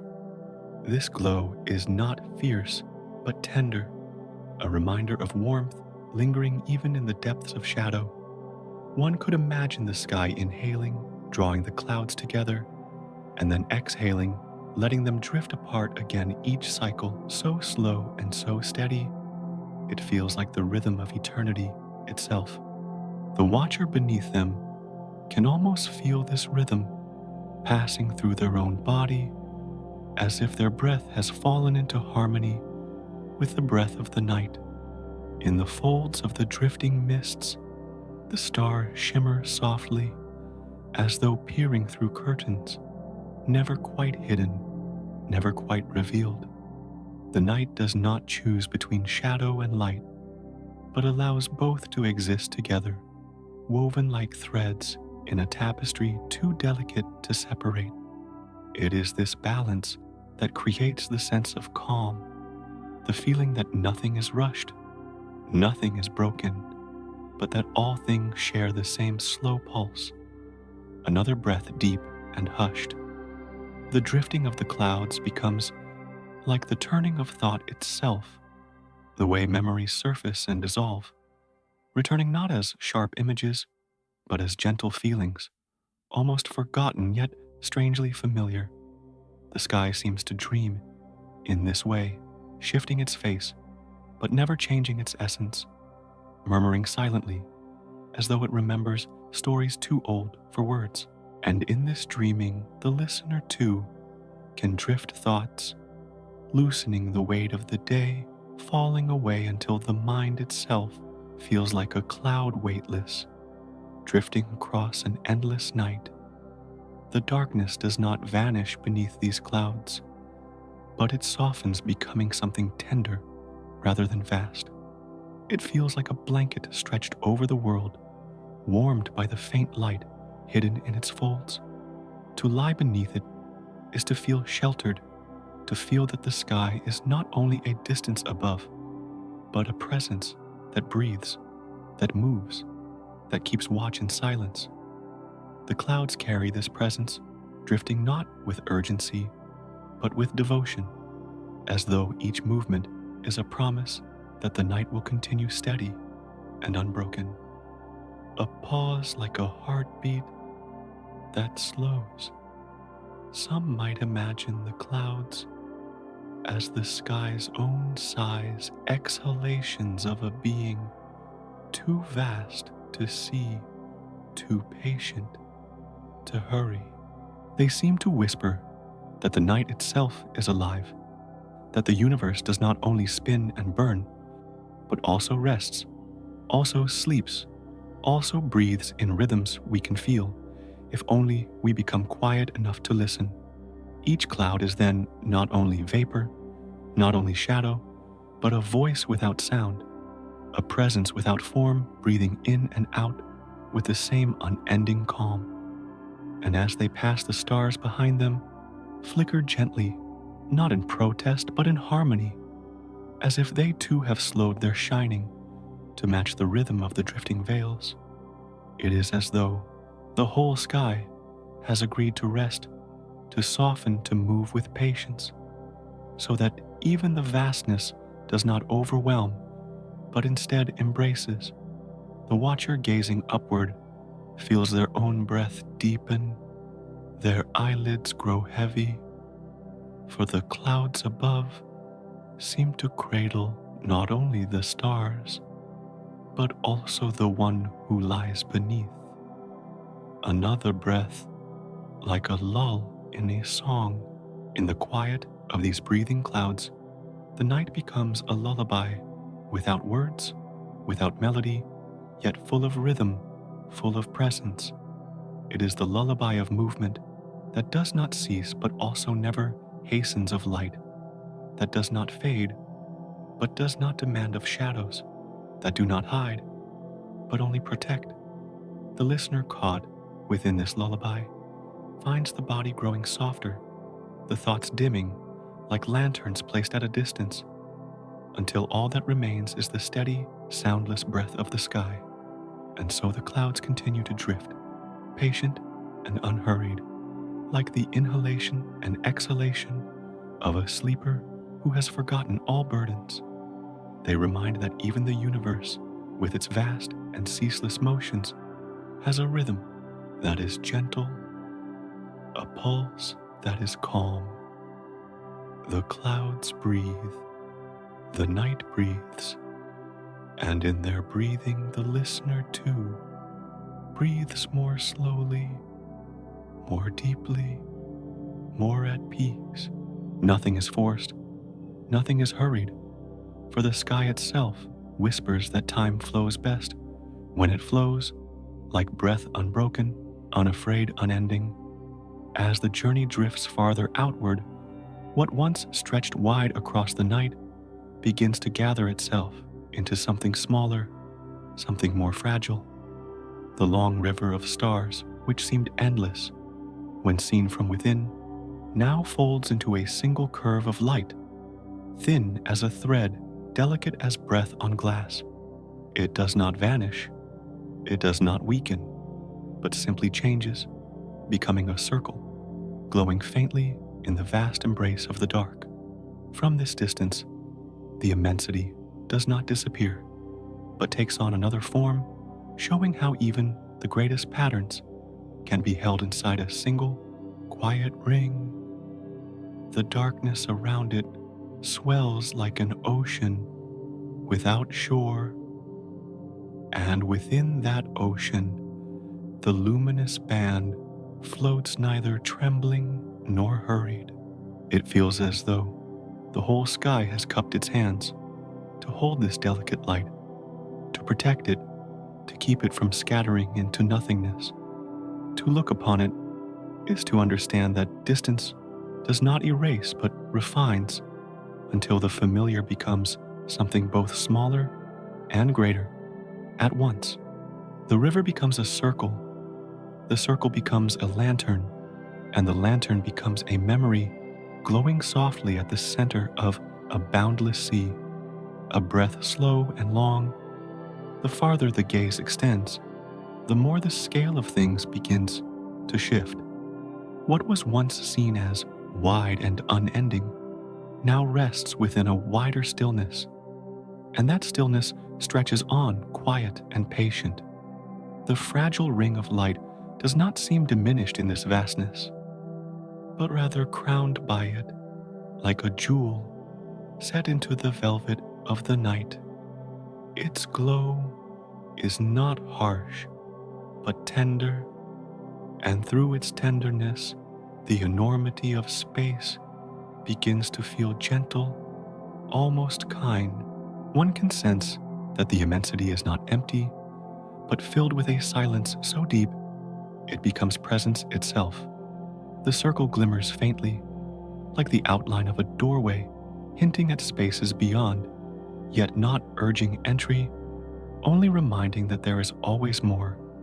Around it, the dark swells and breathes, so subtle it might be missed, yet once felt it cannot be forgotten.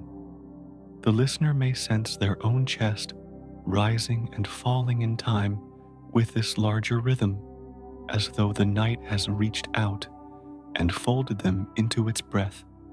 And in that breath, the ring of light hovers steady and calm, reminding that all things have a place, no matter how small, no matter how distant. A pause, soft as drifting mist. From far away, the familiar loses its sharpness, becoming something more fluid, more dreamlike. The edges dissolve, the patterns soften, and what remains is essence rather than detail, spirit rather than form. The glowing band that once seemed to divide the heavens now appears as a thread within them, a single stroke on a canvas too broad to imagine. Yet it is precisely this shift that reveals the depth of the vastness, for only by becoming small can it show how much larger the silence around it truly is. And so, the distance does not take away, but offers perspective. The way a lantern seen from a hillside looks not diminished, but precious, singular, a beacon in the dark. The circle of light is not fragile because it can break, but because it teaches the value of gentleness, the way small things can carry the weight of eternity when held within the embrace of shadow. To drift farther away is to learn this lesson again and again, as each step into distance reveals a greater whole. Another breath deep and slow. The glow of the ring seems to hum without sound, like a memory that lingers without words.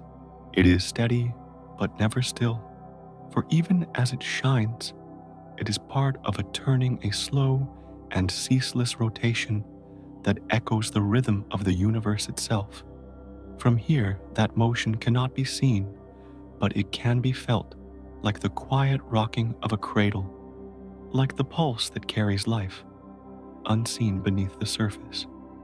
The vastness around it does not overwhelm, but lulls until one feels the eyes grow heavy, the thoughts grow soft, and the silence deepen like water around a sinking stone. In this distance, the light no longer dominates the vision, but joins with the night the way breath joins with air, inseparable, continuous. The listener may imagine themselves not standing apart from it, but floating within it, carried by the same current that carries the stars. The circle shines, the darkness breathes, and both together weave a lullaby slow and endless, made not of words, but of presence. To listen to this lullaby is to surrender not in loss, but in rest, as though the universe itself has promised to hold and to soothe. A moment of stillness, like the closing of eyes. From the distant view, the meaning of vastness changes. It is no longer the sharp awe of standing beneath countless stars, but the gentle comfort of knowing that even the greatest patterns can rest within something larger, and that larger whole can rest within silence without end. The river becomes a circle. The circle becomes a flame. The flame becomes a memory, and the memory becomes part of the night itself. In this way, nothing is lost, but everything is folded into something wider, calmer, and infinitely kind. And so the watcher drifts on their gaze, still resting upon the faint ring of light, though now it seems less like an object and more like a companion, following quietly, reminding gently. The darkness deepens, the silence expands, yet the glow remains, not diminished, not forgotten. It is there to whisper that even at the greatest distance, even in the widest silence, there will always be something to hold the eye, something to remind of connection. The ring of light floats, the vastness surrounds, and together they move, without haste, without end, into the quiet sea of eternity.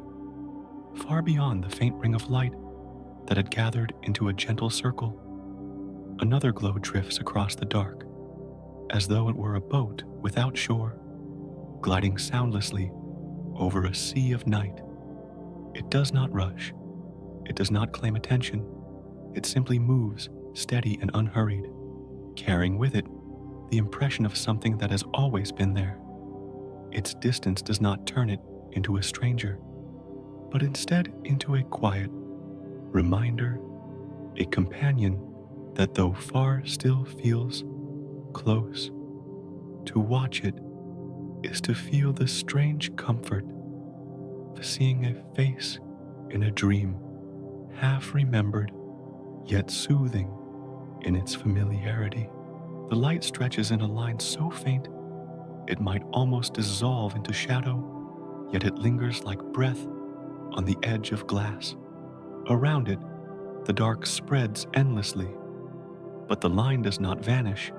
It flows patient and enduring, as though it were a thought that could not be erased.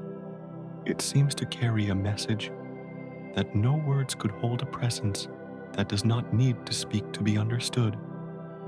In the stillness of space, this drifting band feels like a promise that even across immeasurable silence, there are threads that tie one moment to another, one heart to the next, a pause deep and quiet.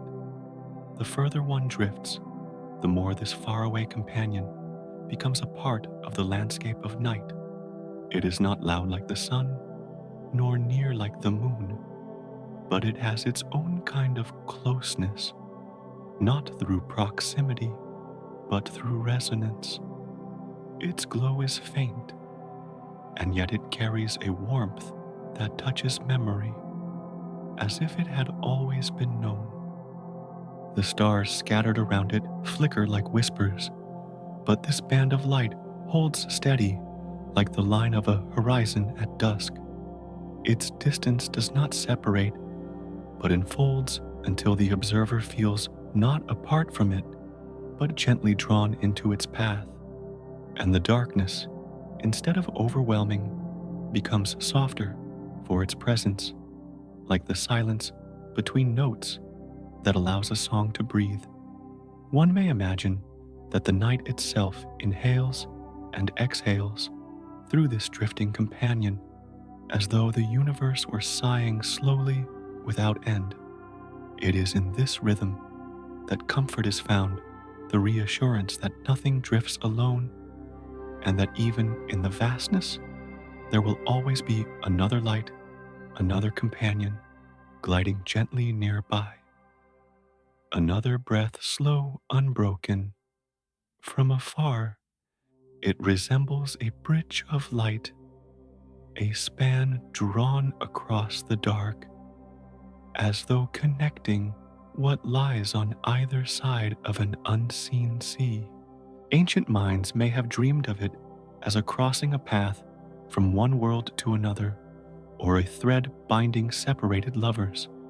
In its silence, it holds those echoes not as stories told aloud, but as feelings left behind in the night air, feelings that linger without needing to be remembered. Its glow is not urgent, but calm its pace, not hurried, but eternal. One could drift for ages and still find it flowing always in place, always extending a ribbon with no frayed ends. This is its gift to remind that continuity does not require haste, that presence can endure without struggle. To look upon it is to feel that the universe has a memory, that even the faintest threads are not forgotten, but held gently in the folds of shadow. Its very distance gives it power, for in being unreachable, it becomes something greater than possession. It becomes a companion, not bound to one place, but shared by all who gaze upon it. A pause, soft as twilight. The faint band does not shine with the brightness of a flame, but with the persistence of breath, quiet and steady. It is as if the night itself leaned forward, exhaled, and left this luminous trail as proof of its life. The listener may imagine that each flicker within it is a heartbeat slow and deep, reminding that time in the heavens does not rush, but circles, drifts, and flows. The more one gazes, the more one feels the body soften, as if joining that same rhythm, until the separation between observer and sky begins to fade. The companion remains distant, yet its familiarity deepens, the way the sound of waves becomes familiar even when the ocean is unseen. It is a closeness made not of touch, but of recognition, a reminder that even the most far-away things can stir the same quiet warmth as a memory of home. And so, the drifting continues, unbroken, untroubled, carrying the observer deeper into silence, where thoughts loosen and the night begins to cradle them as if they were part of its own breath. A silence like a resting hand. The band of light glides on, never faltering, never ceasing. Its presence feels like the continuation of something older than memory, something that has always been and will always be. It is not a guide, for it gives no direction, yet it is a companion, for it shares the path without needing words. To look upon it is to understand that companionship does not end where distance begins, but rather that distance itself is a kind of closeness, reminding that one is part of a wider whole. In this way, the faraway companion is not simply another light, but an echo of comfort, a reflection of the truth that vastness is not empty, but filled with connections too subtle to measure. It whispers without sound, it breathes without lungs, it remembers without thought. Its presence is a gentle hand in the endless dark, and though it may never be reached, it is always there, waiting, glowing, drifting in silence. And as the listener breathes in time with it, they may feel themselves drawn into its calm until sleep itself feels like another form of distance, soft and familiar, leading not away, but into rest. And so, as the gaze lingers on that quiet far companion, the night deepens, the silence folds closer, and time drifts like a tide that has no shore. The boat of light continues, the sea of darkness expands, and the traveler is carried onward, soothed by the certainty that the universe, no matter how wide, will always offer another companion gliding nearby, silent, steady, eternal. Beyond the drifting band of light, where silence folds itself into deeper layers, the night begins to scatter with more luminous shapes, each one glowing softly against the sea of shadow. They do not stand alone, nor do they vanish into nothingness, but appear together as though a chain of distant islands had risen from an unseen ocean. Each shines faintly, yet surely its presence quiet, its voice unspoken, as though the darkness itself had allowed them to surface, to remind the observer that even in endless quiet, there are places of light. From far away, they appear like lanterns scattered across black water, waiting without urgency, each a point of calm in an immeasurable sea. The more one gazes, the clearer the image becomes, a constellation not of stars, but of whole clusters, glowing like islands upon an invisible tide. They are not hurried, they are not restless, for they have always been here, breathing their own dim radiance into the fabric of night. Each one seems self-contained, carrying a warmth and memory within like a hearth, whose fire does not reach the next home, but still gives comfort to all who draw near. The quiet between them does not divide, but instead frames their glow, the way the sea gives shape to each island it surrounds. And so, the darkness that might have seemed empty now reveals itself as a field alive with countless shores of light, a pause slow and deep. The islands do not crowd. They are scattered with the grace of something ancient, like seeds once sown and left to grow in silence. They breathe gently, not with the sharpness of fire, but with the endurance of embers, each holding its own quiet rhythm. From this distance, their details are lost, yet their essence is clear. Each one is a world entire, a place of origin and of return, shining without need for witness. To look at them is to feel the truth that the universe does not hoard its vastness in one place, but scatters it wide, letting every corner bear its own gentle flame. In the stillness of night, they are companions not in touch, but in presence. The sea of shadow around them is vast, yet it is softened by their glow, as though the water of the night carried a sheen from the lights it cradles. Each island stands apart, but together they weave a pattern, a quiet archipelago of radiance. They do not seek to connect, but they resonate like notes spread across a long song, each one adding to a melody too wide for a single ear to hear.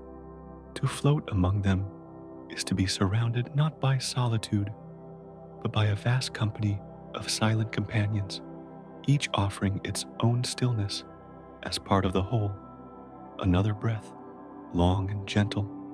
Some islands appear larger, some smaller, but each carries the same dignity of light, a steady exhale into the surrounding dark. They do not compete.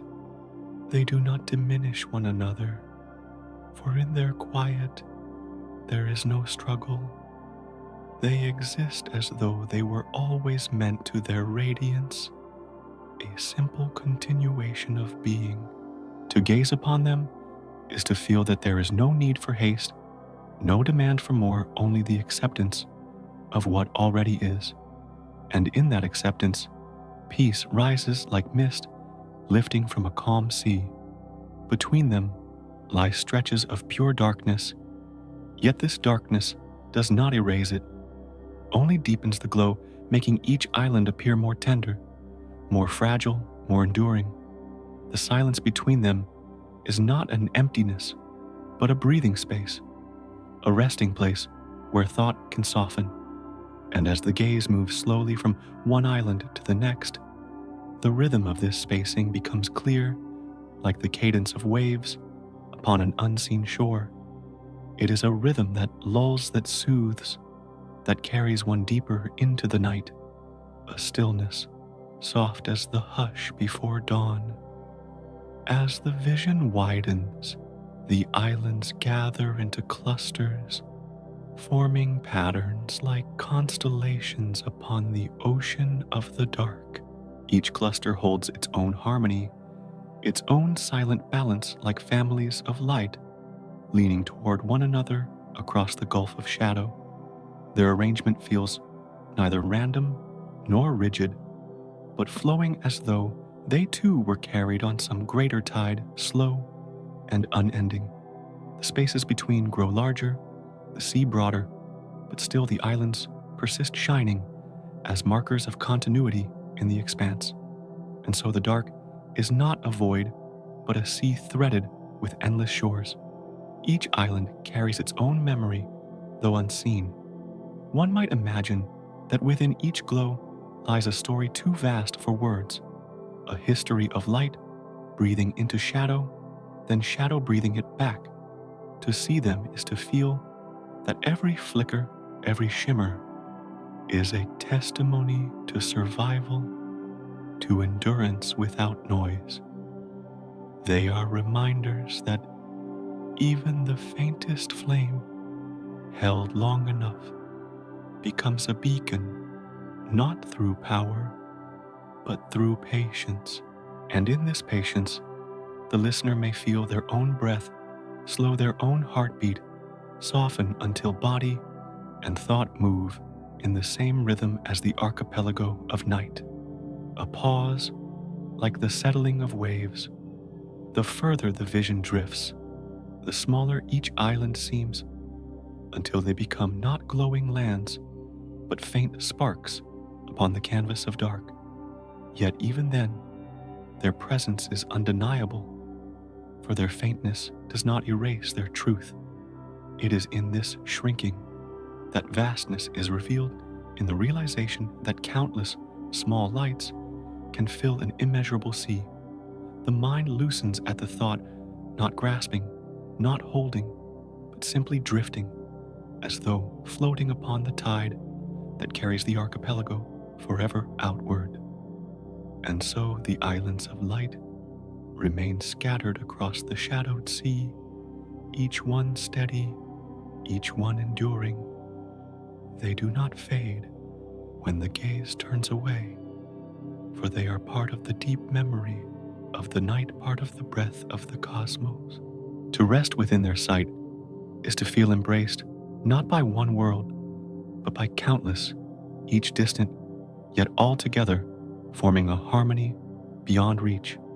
And as the silence grows deeper, the archipelago becomes not separate points, but a single presence, the whisper of a universe that is never empty, always breathing, always offering another shore of light. And with that whisper, the night continues, carrying the traveler onward, soft as water, slow as breath, into the next unfolding of the endless sea, beyond the scattered islands of light, where each glow lingered like a lantern upon the ocean of night. There stretches a greater silence, wide and unbroken.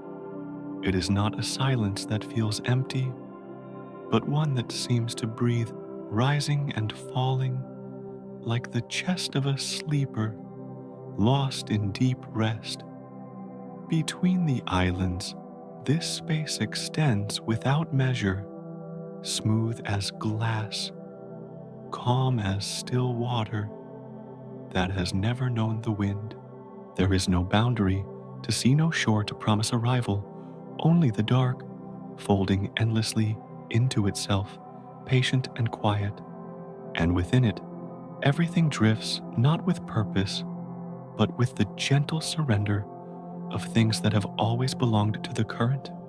The sea of night here carries no waves, no stirrings, no interruptions to its surface.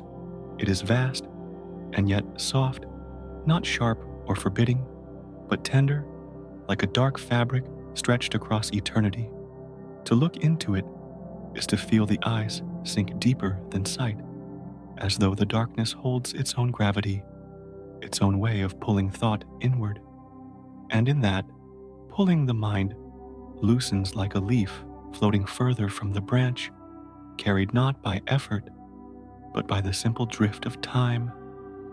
In this place, silence is not absence, but presence, a slow, patient breath that carries everything without needing to speak, a pause long as a sigh.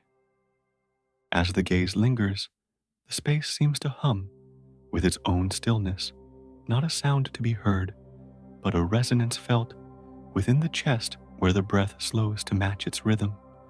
The great expanse does not hurry, it does not call it, only waits vast and constant. To rest in its presence is to understand that movement here is not forward nor backward, but outward, a spreading that has no end. The spaces between the islands widen, and yet they never feel apart, for the dark itself is their connection, the sea upon which they all float. In this way, the silence is not a void, but a bond, a soft web, holding light and shadow together in its unseen threads. The boundless dark carries the weight of ages, though no measure can hold it, for it is older than memory, younger than every breath just taken.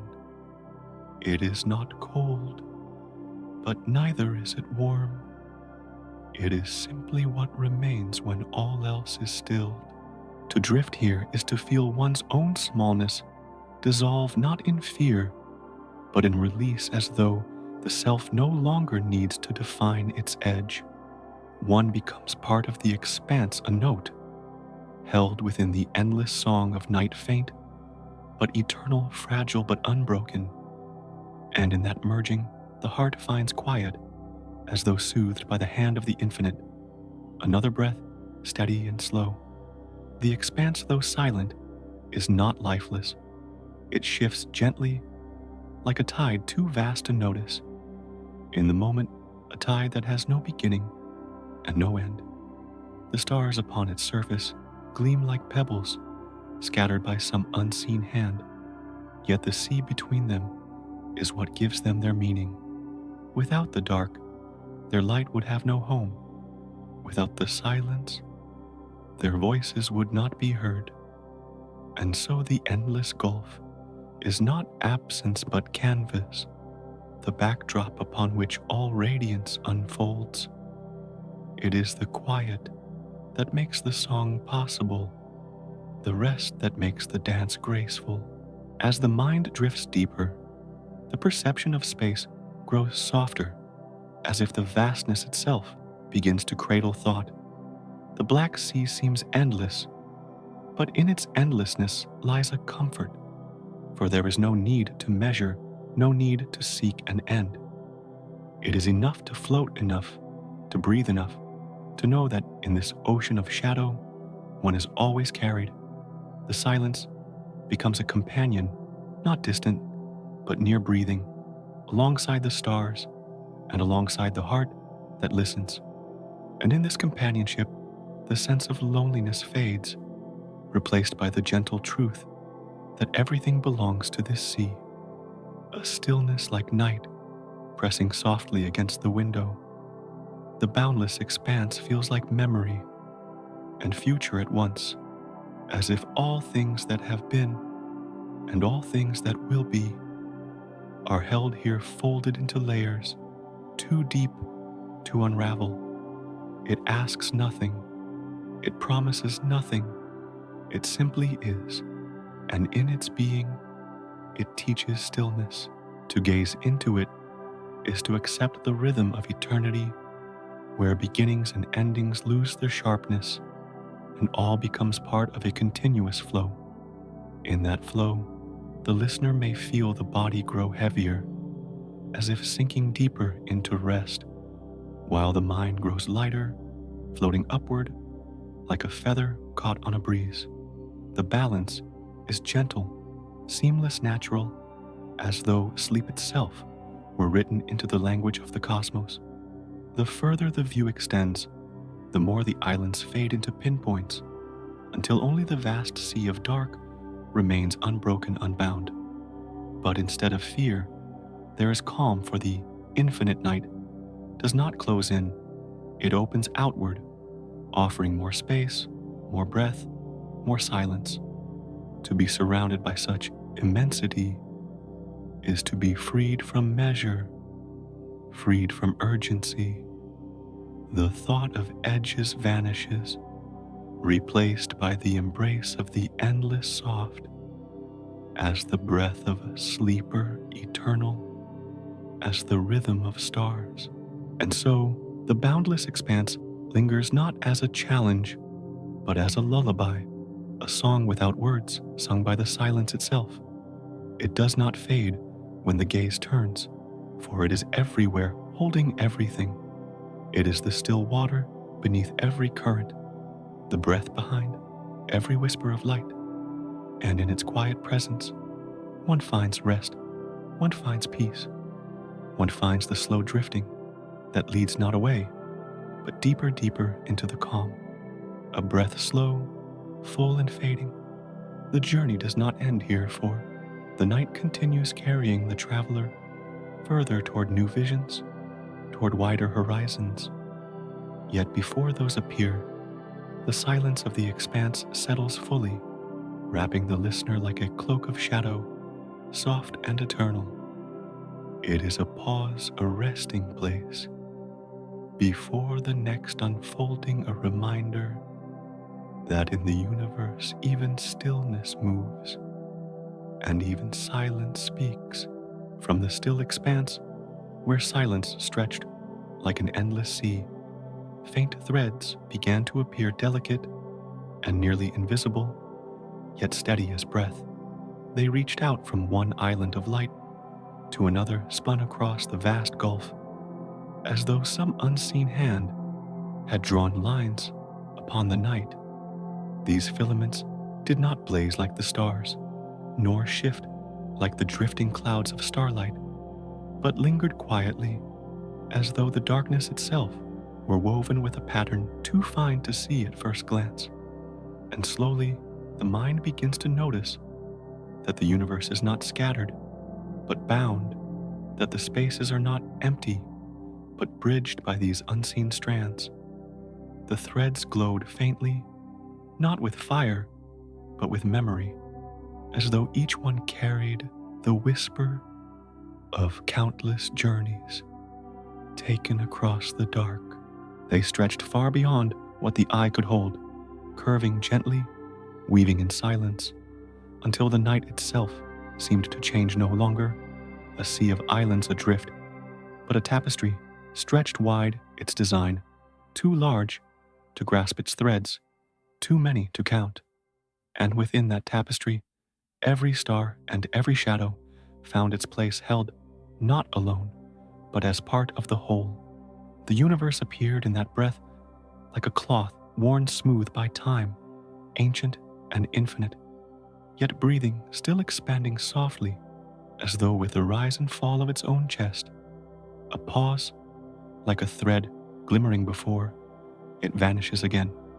These filaments of light did not hurry, nor did they break, for they were not made of matter alone, but of relation, of the simple truth that nothing floats without connection.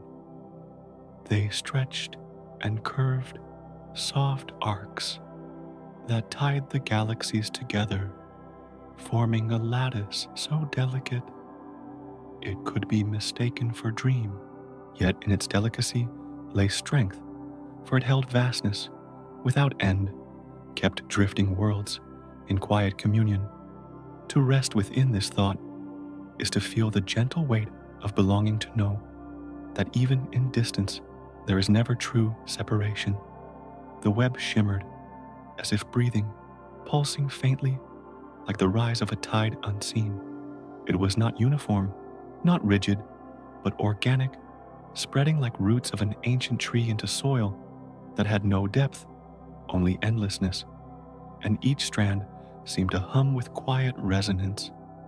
Not sound, but vibration, a rhythm as soft as a heartbeat felt beneath the skin of the night. One could imagine the cosmos itself inhaling, and with each inhalation, the filaments stretched a little further, weaving more of the dark into light, expanding the pattern across the void. Another breath deep and slow. To look upon it was to feel the boundaries of perception loosen, as if thought itself were being drawn into the weave. The galaxies no longer floated apart, but rested upon the net of connection, their motions slow, their dances guided by unseen bonds. And the dark between them, far from empty, felt alive, filled with the strength of these invisible ties. It was a reminder that the universe is not only vast, but whole, not only scattered, but joined, and that even the most distant light still belongs to the same fabric. The cosmic web, though subtle, bore the elegance of simplicity. It did not strive to be noticed, nor to dazzle, but in its quiet persistence, it revealed the truth that all things are part of one breath. The listener, in tracing its arcs across the mind, could feel a gentle kinship, as though their own breath too were a strand drawn into the weave part of the same pattern that held stars together. And in that kinship, the feeling of isolation softened, replaced by the comfort of being woven into something immeasurable, something that has no end, a stillness like fabric settling over the shoulders. As the threads shimmered faintly, the night itself seemed to lean closer, revealing that every point of light had its path, every silence, its anchor, every drifting star, its bridge. The vast tapestry stretched old as memory, yet always new for each instant. It breathed and changed, always the same, always becoming. And within it, the endless silence was not cold, but warm, like the pause of a lullaby before the next note. To dwell here was to rest, to float in the cradle of an unseen design, where light and dark, near and far, all moved with one rhythm. And when the gaze drifted farther, the threads themselves seemed to fade, dissolving again into the night, leaving behind only the sense of their presence, like the faint taste of a dream upon waking. The web was not meant to be clutched or measured, but simply felt known by the way it soothed the mind, the way it carried every star, every silence, every breath together. It was a reminder that even in the deepest darkness, there is connection, and that connection is quiet, enduring, eternal. The night breathes, and the threads breathe with it. So, the universe appeared not as fragments, but as a single, ancient fabric, stretched and alive, endless in its expansion. The listener may find in this vision not urgency, but ease, for the web does not strain, it does not tear, it only grows as naturally as a sigh escapes the lungs. And to drift within it is to drift within wholeness, part of a pattern too vast to grasp, yet gentle enough to cradle even the smallest thought. And thus, the subtle web lingers faint, yet unbroken, soft, yet strong, a net of silence and light drawn across eternity. To see it is to rest is to belong, and to belong is to drift deeper into the calm where the universe breathes.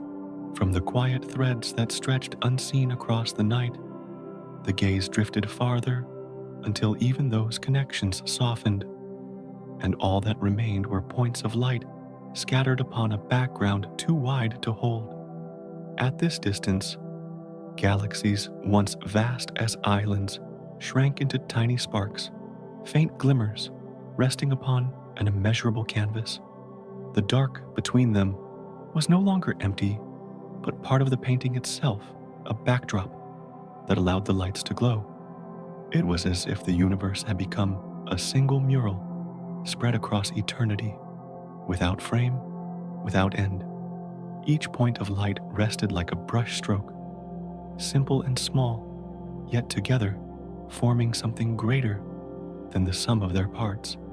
The arrangement was not rigid, not ordered in the way a hand might paint, but free, scattered, and yet balanced, as though guided by a rhythm too ancient to measure.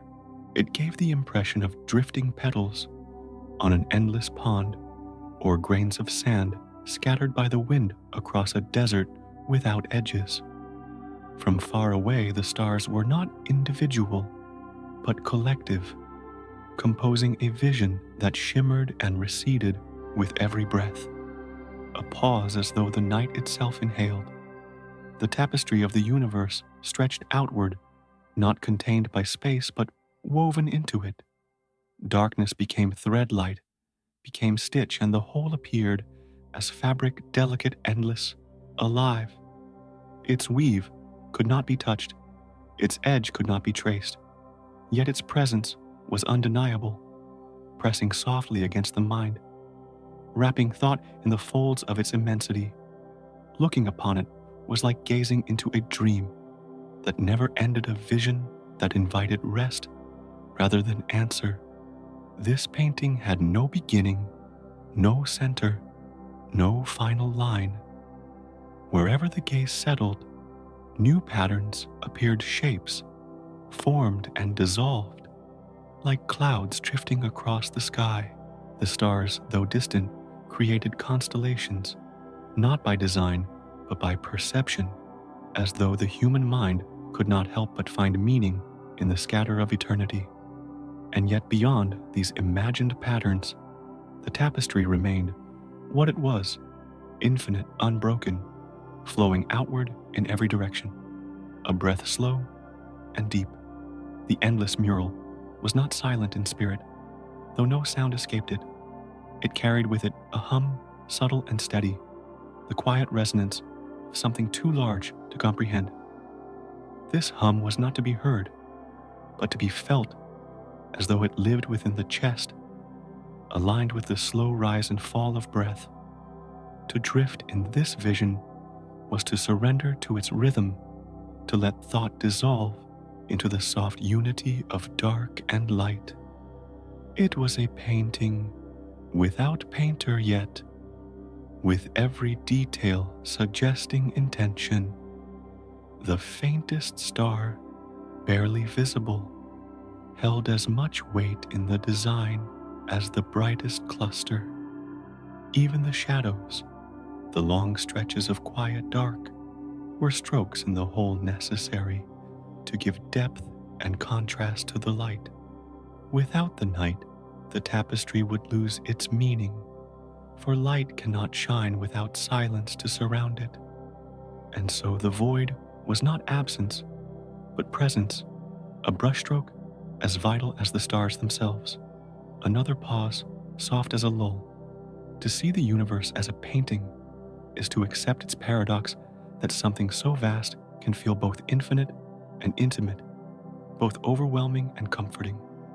The mind might try to measure, to search for a frame, but the heart feels instead a release, a loosening, as though in the absence of boundaries, there is peace. The endlessness is not frightening, for it does not press down, but opens outward, offering more space, more breath, more silence. The tapestry shimmered, not with movement, but with the simple truth that light is never still. Each star flickered subtle changes, invisible at first glance, but in the long span of silence, they revealed themselves as part of the eternal rhythm. It was as though the painting itself breathed its strokes, glowing and dimming, like the pulse of a sleeper in timeless rest. To rest with it was to join that rhythm, to let the body and mind fall into harmony with the slow turning of eternity. And when the gaze stretched beyond even this vision, the tapestry itself seemed to dissolve its strokes, too fine to distinguish its weave, too vast to follow. What remained was not detail, but impression, not shape, but feeling the sense of endlessness itself, soft, unbroken, eternal. It was not a painting to be studied, but a lullaby to be felt, a story without words, told by the stars to the night, a stillness like the closing of eyes. And so the universe appeared at its greatest distance as a single image, vast, delicate, without frame, without end. It was a picture that contained all things, every breath, every silence, every flicker of light, woven together by threads unseen.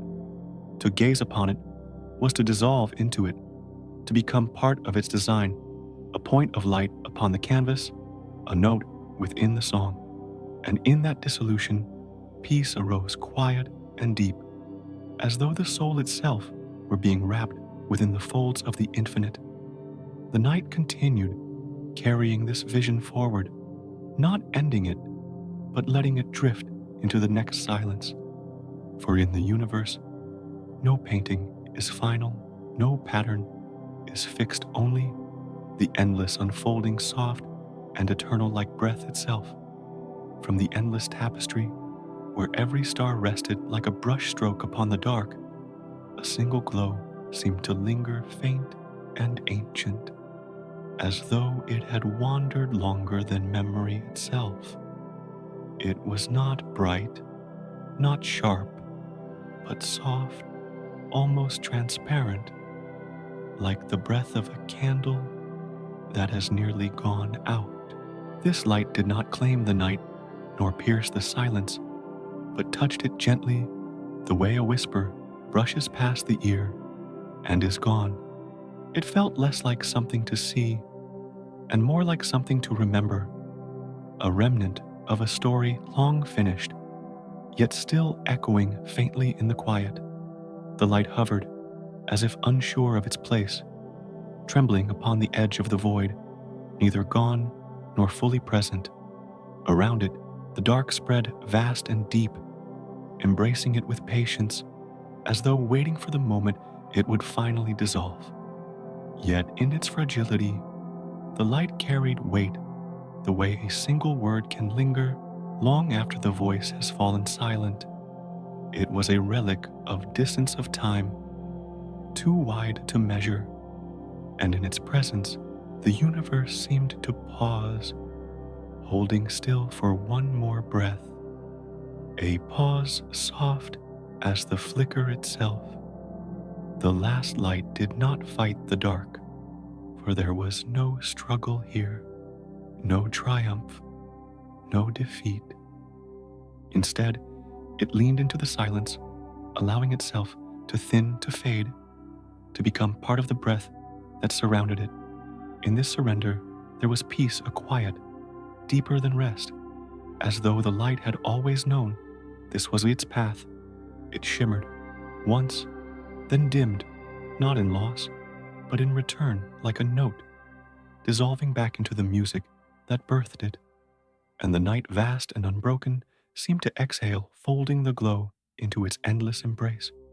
To witness such fading was not sorrow, but calm, for the disappearance of light is not an end, but a transformation. It does not vanish, but spreads, blending into the silence, becoming part of the breath of the universe.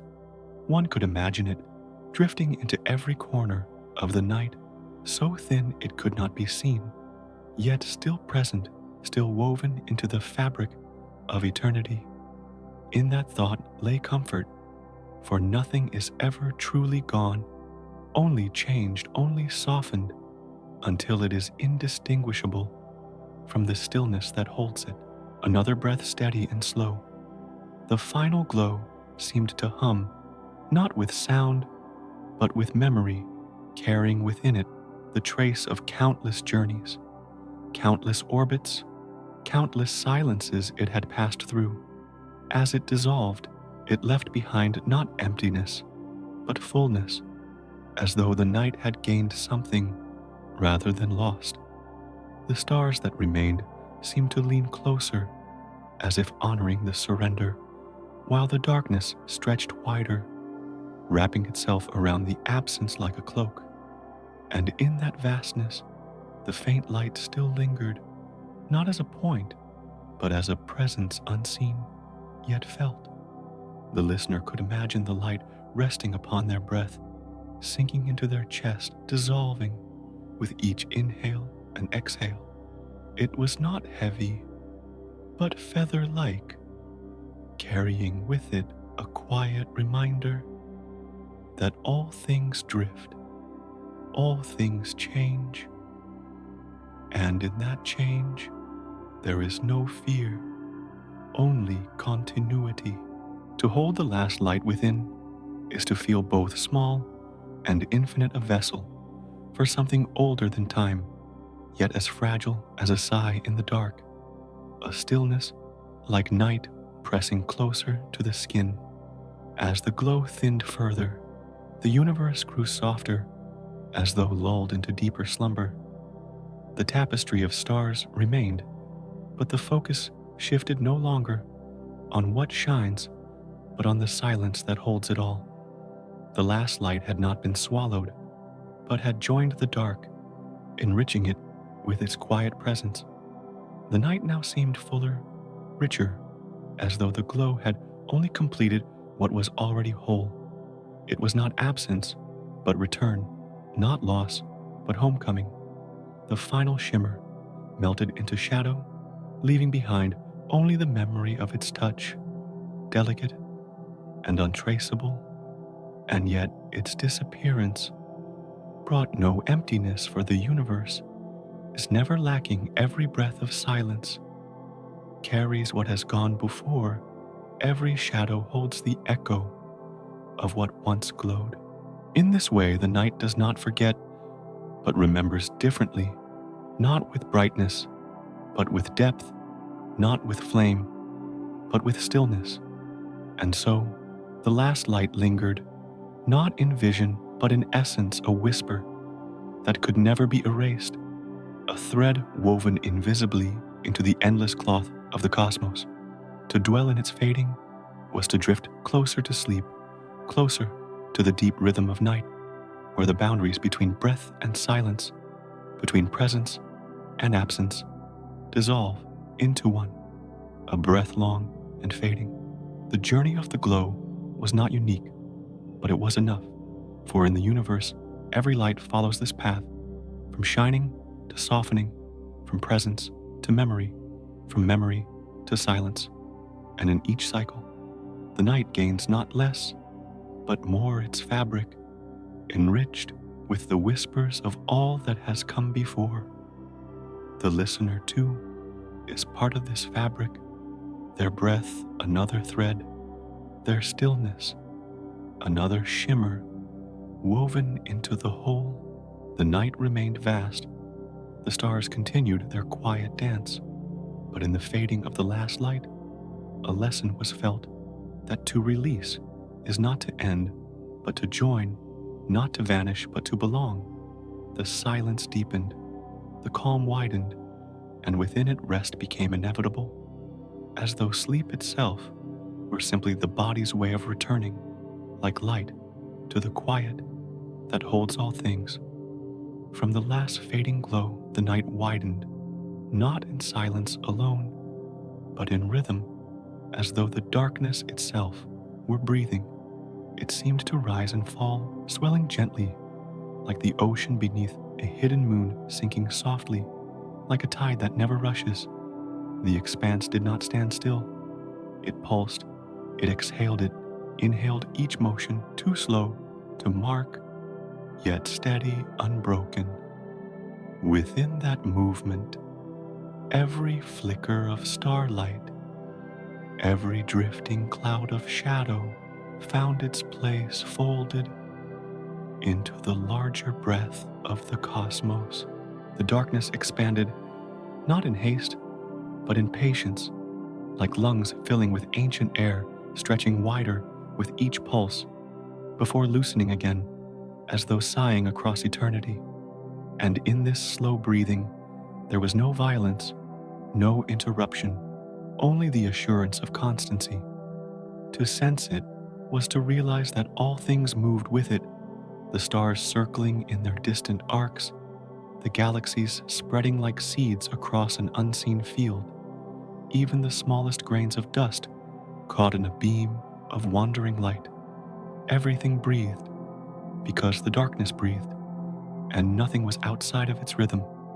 A pause, like the rest between two slow heartbeats. The breath of the night was not shallow, nor deep, but endless, as if it had no beginning and no end. It wrapped every corner of the sky, flowing not around the stars, but through them, so that they shimmered like lanterns swaying upon the current of air. It gathered silence and scattered it again, stretched stillness, and released it without ever breaking its own flow.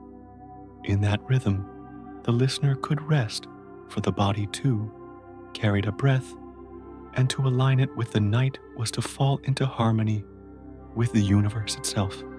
It was as if the cosmos were asleep, yet dreaming, and in its dream the breath continued slow and vast. The expansion of darkness was not frightening, for it came with gentleness, as though offering more room, more space for thought to wander and then dissolve. The contraction, the sinking back did not close anything away, but held it closer, cradling the stars, clouds, and dust in a fold that asked nothing and gave everything. Each inhale was release, each exhale was return, and in their alternation, the infinite revealed itself as something tender, almost human in its patience. Another breath, long and unhurried. In this rhythm, even the smallest movement seemed to belong. A drifting particle of light, a faint spark unseen by the eye, was still part of the greater flow, rising when the night rose, falling when the night fell. To feel the breath of darkness was to lose the illusion of separation, to realize that nothing moved apart, nothing was left behind. All was carried within the inhale, all was released within the exhale, and in this balance there was no loneliness, only connection. The darkness was not empty, it was full of its own pulse. It spoke without words, told without sound, shared without demand. Its language was the rise and fall of space itself, the quiet swelling that carried every star upon its tide. The listener could imagine laying upon that breath as upon a vast bed, soft and endless, letting themselves be lifted and lowered by the rhythm of night. Sleep itself seemed to grow from that movement, as though rest were simply the body remembering what the cosmos has always done, a stillness like the soft hush before sleep deepens. The breath of darkness lingered in every shadow, as if each fold of night carried a sigh from long ago. It moved not only across the great heavens, but within the heart, which slowed its pace to match steadying, loosening, letting go. In that quiet alignment, the listener might feel themselves dissolve into the rhythm, not as an observer, but as part of the breathing fabric. Every inhale welcomed them, every exhale released them until the boundaries between self and universe blurred into one flow. The stars themselves seemed to dim and brighten in time their glimmers, like the rise and fall of a chest at rest. Entire galaxies appeared to expand and contract, though in truth their motion was far slower, yet within the imagination it was enough to believe that everything shared the same breath, and with that belief came ease, for nothing was hurried, nothing was forced, only carried gently upon the rhythm of the dark. Another pause, deep as silence, to breathe with the night was to surrender, not in defeat, but in trust. The breath of darkness did not end, did not falter, and so to join it was to rest in something eternal.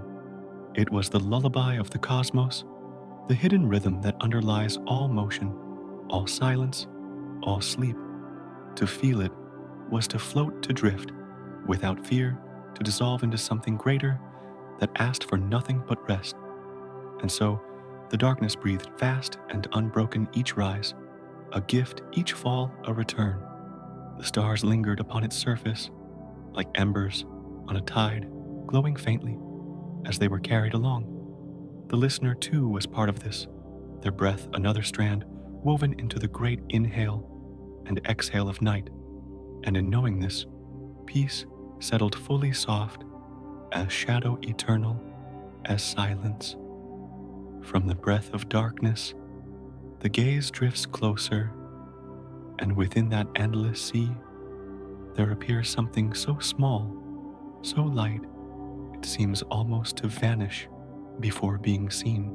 A grain of dust, barely a whisper upon the tide of night, floats without anchor, without destination, yet it endures, held gently by the very vastness that surrounds it. It does not fall, it does not break it, simply drifts, surrendered entirely to the current that carries all things.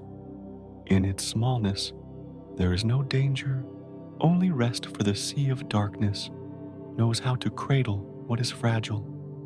The grain is almost invisible, yet it glimmers softly when a distant ray of light brushes against it, like a sigh caught upon the air. It turns slowly, as though remembering nothing and desiring nothing, allowing itself to be led without resistance. The silence around it is deep, but it does not frighten. Instead, it becomes a gentle blanket surrounding the grain in peace. To be so small is not to be lost. It is to be free from weight, free from burden, free from any need to reach. A pause like a heartbeat slowed to stillness. In the great ocean of night, the grain does not search for a shore, for there is no shore to find. The idea of destination dissolves, and in its place grows the quiet certainty that drifting itself is enough. Each moment becomes eternity, for time no longer demands progress, only presence. The grain, though fragile, finds safety in surrender, floating as though the entire universe were its bed, vast and steady breathing beneath it. The darkness does not crush it, but lifts it, offering space beyond measure. And as it drifts, the grain becomes part of the great pattern, no different in truth from the stars or the galaxies, for all are carried by the same tide. Its smallness is not a weakness, but a reflection of belonging. It is a note in the eternal song, a thread in the woven fabric of night. To see it is to understand that no size, no scale, is outside the embrace of the infinite. Another breath quiet and slow, the grain shines for no one, and yet the universe notices, not with eyes, but with the way it holds, and carries never letting go. The grain does not need to strive to be seen, for in surrender, it already becomes part of something larger, a presence folded into the whole. Its glow is not loud, not sharp, but subtle, like a memory drifting at the edge of sleep, neither fading nor demanding, simply resting in its own truth. The vast sea does not ask the grain to be more nor less. It does not measure it, nor compare it, nor give it weight beyond what it carries. And in that release from measure, the grain discovers a new kind of peace, where to exist at all is already enough. The listener too might find comfort in that, knowing that to drift without destination is not to be lost, but to be carried by a rhythm older than thought, a soft silence, like the hush between two waves. The grain does not cling nor resist, but allows itself to move with the current of stars, the drift of galaxies, the breath of night. Each shift is so slow it cannot be marked, yet every motion is part of the great unfolding. To float as a grain is to trust the flow, to lean into the arms of the unseen tide. And in that leaning, the grain becomes not a fragment, but a whole dissolving the illusion of separateness, remembering itself as part of the fabric of all things. From afar, the grain is nothing more than a speck of shadow upon the sea, yet from within it is infinite. For within its drifting lies the reflection of the universe itself. Smallness and vastness meet here without contradiction, without tension, merging into a truth that is gentle and unshaken. The grain teaches without speaking, whispering only by its presence, that surrender is not loss, but rest, and that even the smallest is safe in the embrace of the infinite. Another pause, deep as the night itself. And so, the grain drifts on timeless and unhurried, never needing to arrive, never fearing the absence of a path. The darkness breathes around it, the stars shimmer upon it, the silence enfolds it, and together they carry it onward. It is both alone and never alone, a single speck upon the tide, yet part of the unbroken chorus of night. To watch it is to feel the body grow lighter, the breath grow slower, the heart sink into quiet rhythm, as though the grain's surrender were a mirror for the soul. No harbor waits, no shore appears, and still the grain is safe.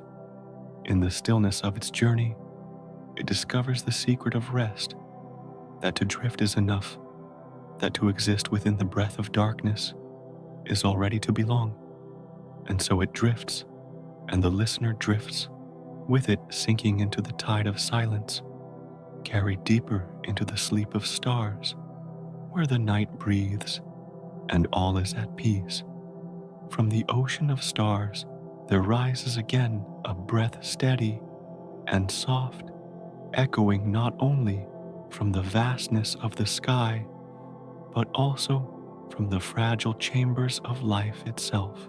The listener may feel how the two are not apart, how the endless reaches above and the quiet pulse within are of the same rhythm, woven into a single unfolding.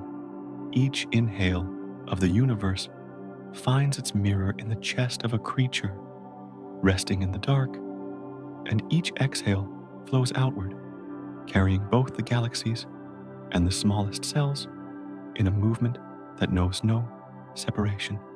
The stars seem to draw in the night, like lungs filling with calm, then release their glow with patience, as though each shimmer were a sigh that nourishes the whole. The body, too, takes part rising and falling, carrying air in cycles that echo the orbit of worlds. To notice this is not to analyze, but to surrender to the knowing that the small is never alone, that the pulse of existence is one whether measured by a breath, by a season, or by the slow drift of galaxies. The cycle itself is the home, the place where beginning and ending lose their meaning, a pause like the silence after a long exhale. The ocean of stars no longer feels distant, for it is inside the breath, and the breath is inside it. The night sky is not an elsewhere, but an unfolding mirror, revealing in vast arcs what is hidden in the tiny, and revealing in the tiny what is written in the vast. The grain of dust drifts, the stars turn, the body breathes, and all of it is a single loop, repeating, yet never the same familiar, yet ever flowing. In this realization, there is rest, for one does not need to climb toward the infinite only to breathe and know it is already here. The cycle continues, without hurry, a circle, without sharp edges, where life and death, light and shadow, sound and silence merge into each other like waves upon a shoreless sea. The turning does not demand effort, for it carries itself, and those within it need only allow themselves to float, to sway with the motion, to trust the tide that never ceases. Even stillness is part of its rhythm, a resting place where movement gathers its strength in quiet before flowing outward once more. Another breath, drawn deep and let go slowly. The stars whisper of their rising and fading, of their shining and resting, and within their voices, the heart finds its echo. There is no higher and lower, no greater and lesser, only the circle, returning, always returning, always gathering what is scattered and dissolving what is fixed. The galaxies curve and turn, the seasons shift. The body breathes, and all of it is one single song, played over and over in endless variations, a song without beginning, without end. The listener rests within this song as naturally as a leaf rests upon water, carried without effort, safe in the current of time. It is in this turning that peace grows, for nothing is ever lost. What leaves will return, what fades will glow again, what ends will open into a new beginning, not through force, but through the quiet inevitability of the cycle itself. Even in darkness, there is no final absence, only a breath drawn inward, waiting to be released into light. To feel this is to soften, to loosen the grip of fear, to allow the night to hold without resistance. A silence stretches calm and wide. The body, listening, drifts into this rhythm, the chest rising and falling like the tide, the pulse slowing to match the ancient orbit of the stars. Each breath becomes an offering and a receiving, given to the universe and returned from it, a circle within a circle unbroken. The separation between inner and outer dissolves until the one who breathes and the night that breathes are indistinguishable. The listener, the stars, the silence, all are parts of the same cycle, returning always, never apart. From far away, the galaxies look like scattered lights across a dark canvas, but from within, they are threads of the same weaving, each turn drawing them closer into wholeness. The same is true of the self, which feels small and fragile, yet belongs fully to the great circle. There is no need to reach, no need to hold, only to drift, with the turning to allow the breath to be what it is, a link to the endless. In that letting go, the self dissolves into the wider pattern, not lost, but found in the embrace of the cycle. Another pause deep as the night's own breath. And so, from the sea of stars, from the drifting dust, from the ancient silence, the rhythm of life returns, again steady and slow. It is not new, for it has always been, and it is not old, for it never ends. It is the circle in which all is gathered from the vastest arc of galaxies to the softest sigh of a sleeper. To rest in it is to know that nothing is apart, that the universe and the smallest life are one in the same turning, forever and without division. And as the listener breathes in this knowing, the cycle holds them, gently carrying them deeper into rest, where thought loosens and the body sinks and the night itself becomes a cradle. The stars breathe, the chest breathes, the silence breathes, and all of it is one returning, always a circle, without edge, without end. There comes a moment when questions dissolve, when the need to measure or to name falls away, and only the hush of existence remains. The stars no longer press with their brilliance. The galaxies no longer insist on their vastness, and even the breath of space softens until it feels like the slow exhale of a dream. In that hush, there is no boundary, no search for meaning, only the quiet that holds all things gently, as though the universe itself has chosen to rest. The dark stretches around like a cradle, not empty, not cold, but filled with a warmth that has no source except the simple act of being. Shadows deepen, but they are not frightening. They are soft blankets that fold around the light, letting it sink into stillness. The body, listening to this silence, follows without effort, the chest rising and falling more slowly, the thoughts loosening their grip, the edges of wakefulness beginning to blur. And so, the universe closes its eyes, not with finality, but with tenderness, as if to say that nothing more is required. What has spun may rest, what has burned may cool, what has drifted may settle. The stars themselves seem to dim their pulse, not gone, but softened into memory, glowing faintly like embers that no longer need to flare. In their quiet, they give permission for all who look upon them to rest as well, a pause like the moment between breaths. In this sleep, there is no division. The smallest speck and the farthest light are held together in the same embrace, indistinguishable in their stillness. The body of the listener becomes one with the body of the night, and the mind becomes as spacious as the sky, yet calm as a tide that has stilled. The weight of questions, the rush of time, the pull of longing, all dissolve into this greater rhythm, a rhythm too slow to be measured, too gentle to be disturbed. Here, darkness is not the absence of light, but the fullness of rest. It is the velvet curtain that allows the stage to sleep, the vast sea that cradles the drifting stars, the silence that gathers all sound into itself.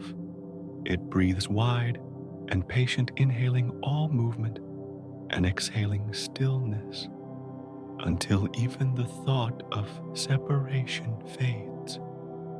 Within this breath, there is safety, for nothing is demanded and nothing is denied. Another breath, deep and soft. The galaxies turn without being watched. The dust drifts without being named, and yet their presence is felt as though they hum in a lullaby, too ancient for words. The listener, resting, floats inside that song, carried not by meaning, but by rhythm, not by thought, but by surrender. The body sinks into the surface, beneath it lighter, with each exhale while the mind widens, until it no longer knows where it ends. It is as though sleep itself has become the fabric of the cosmos, weaving stars and dreams into the same endless cloth. The night grows deeper, but within its depth lies peace. No struggle, no grasping, only the release that comes when everything has found its place. The stars are no longer lamps burning above, but memories glowing within, guiding the sleeper into stillness. They are whispers, now faint as a sigh, yet enough to remind that even in rest, connection is never lost.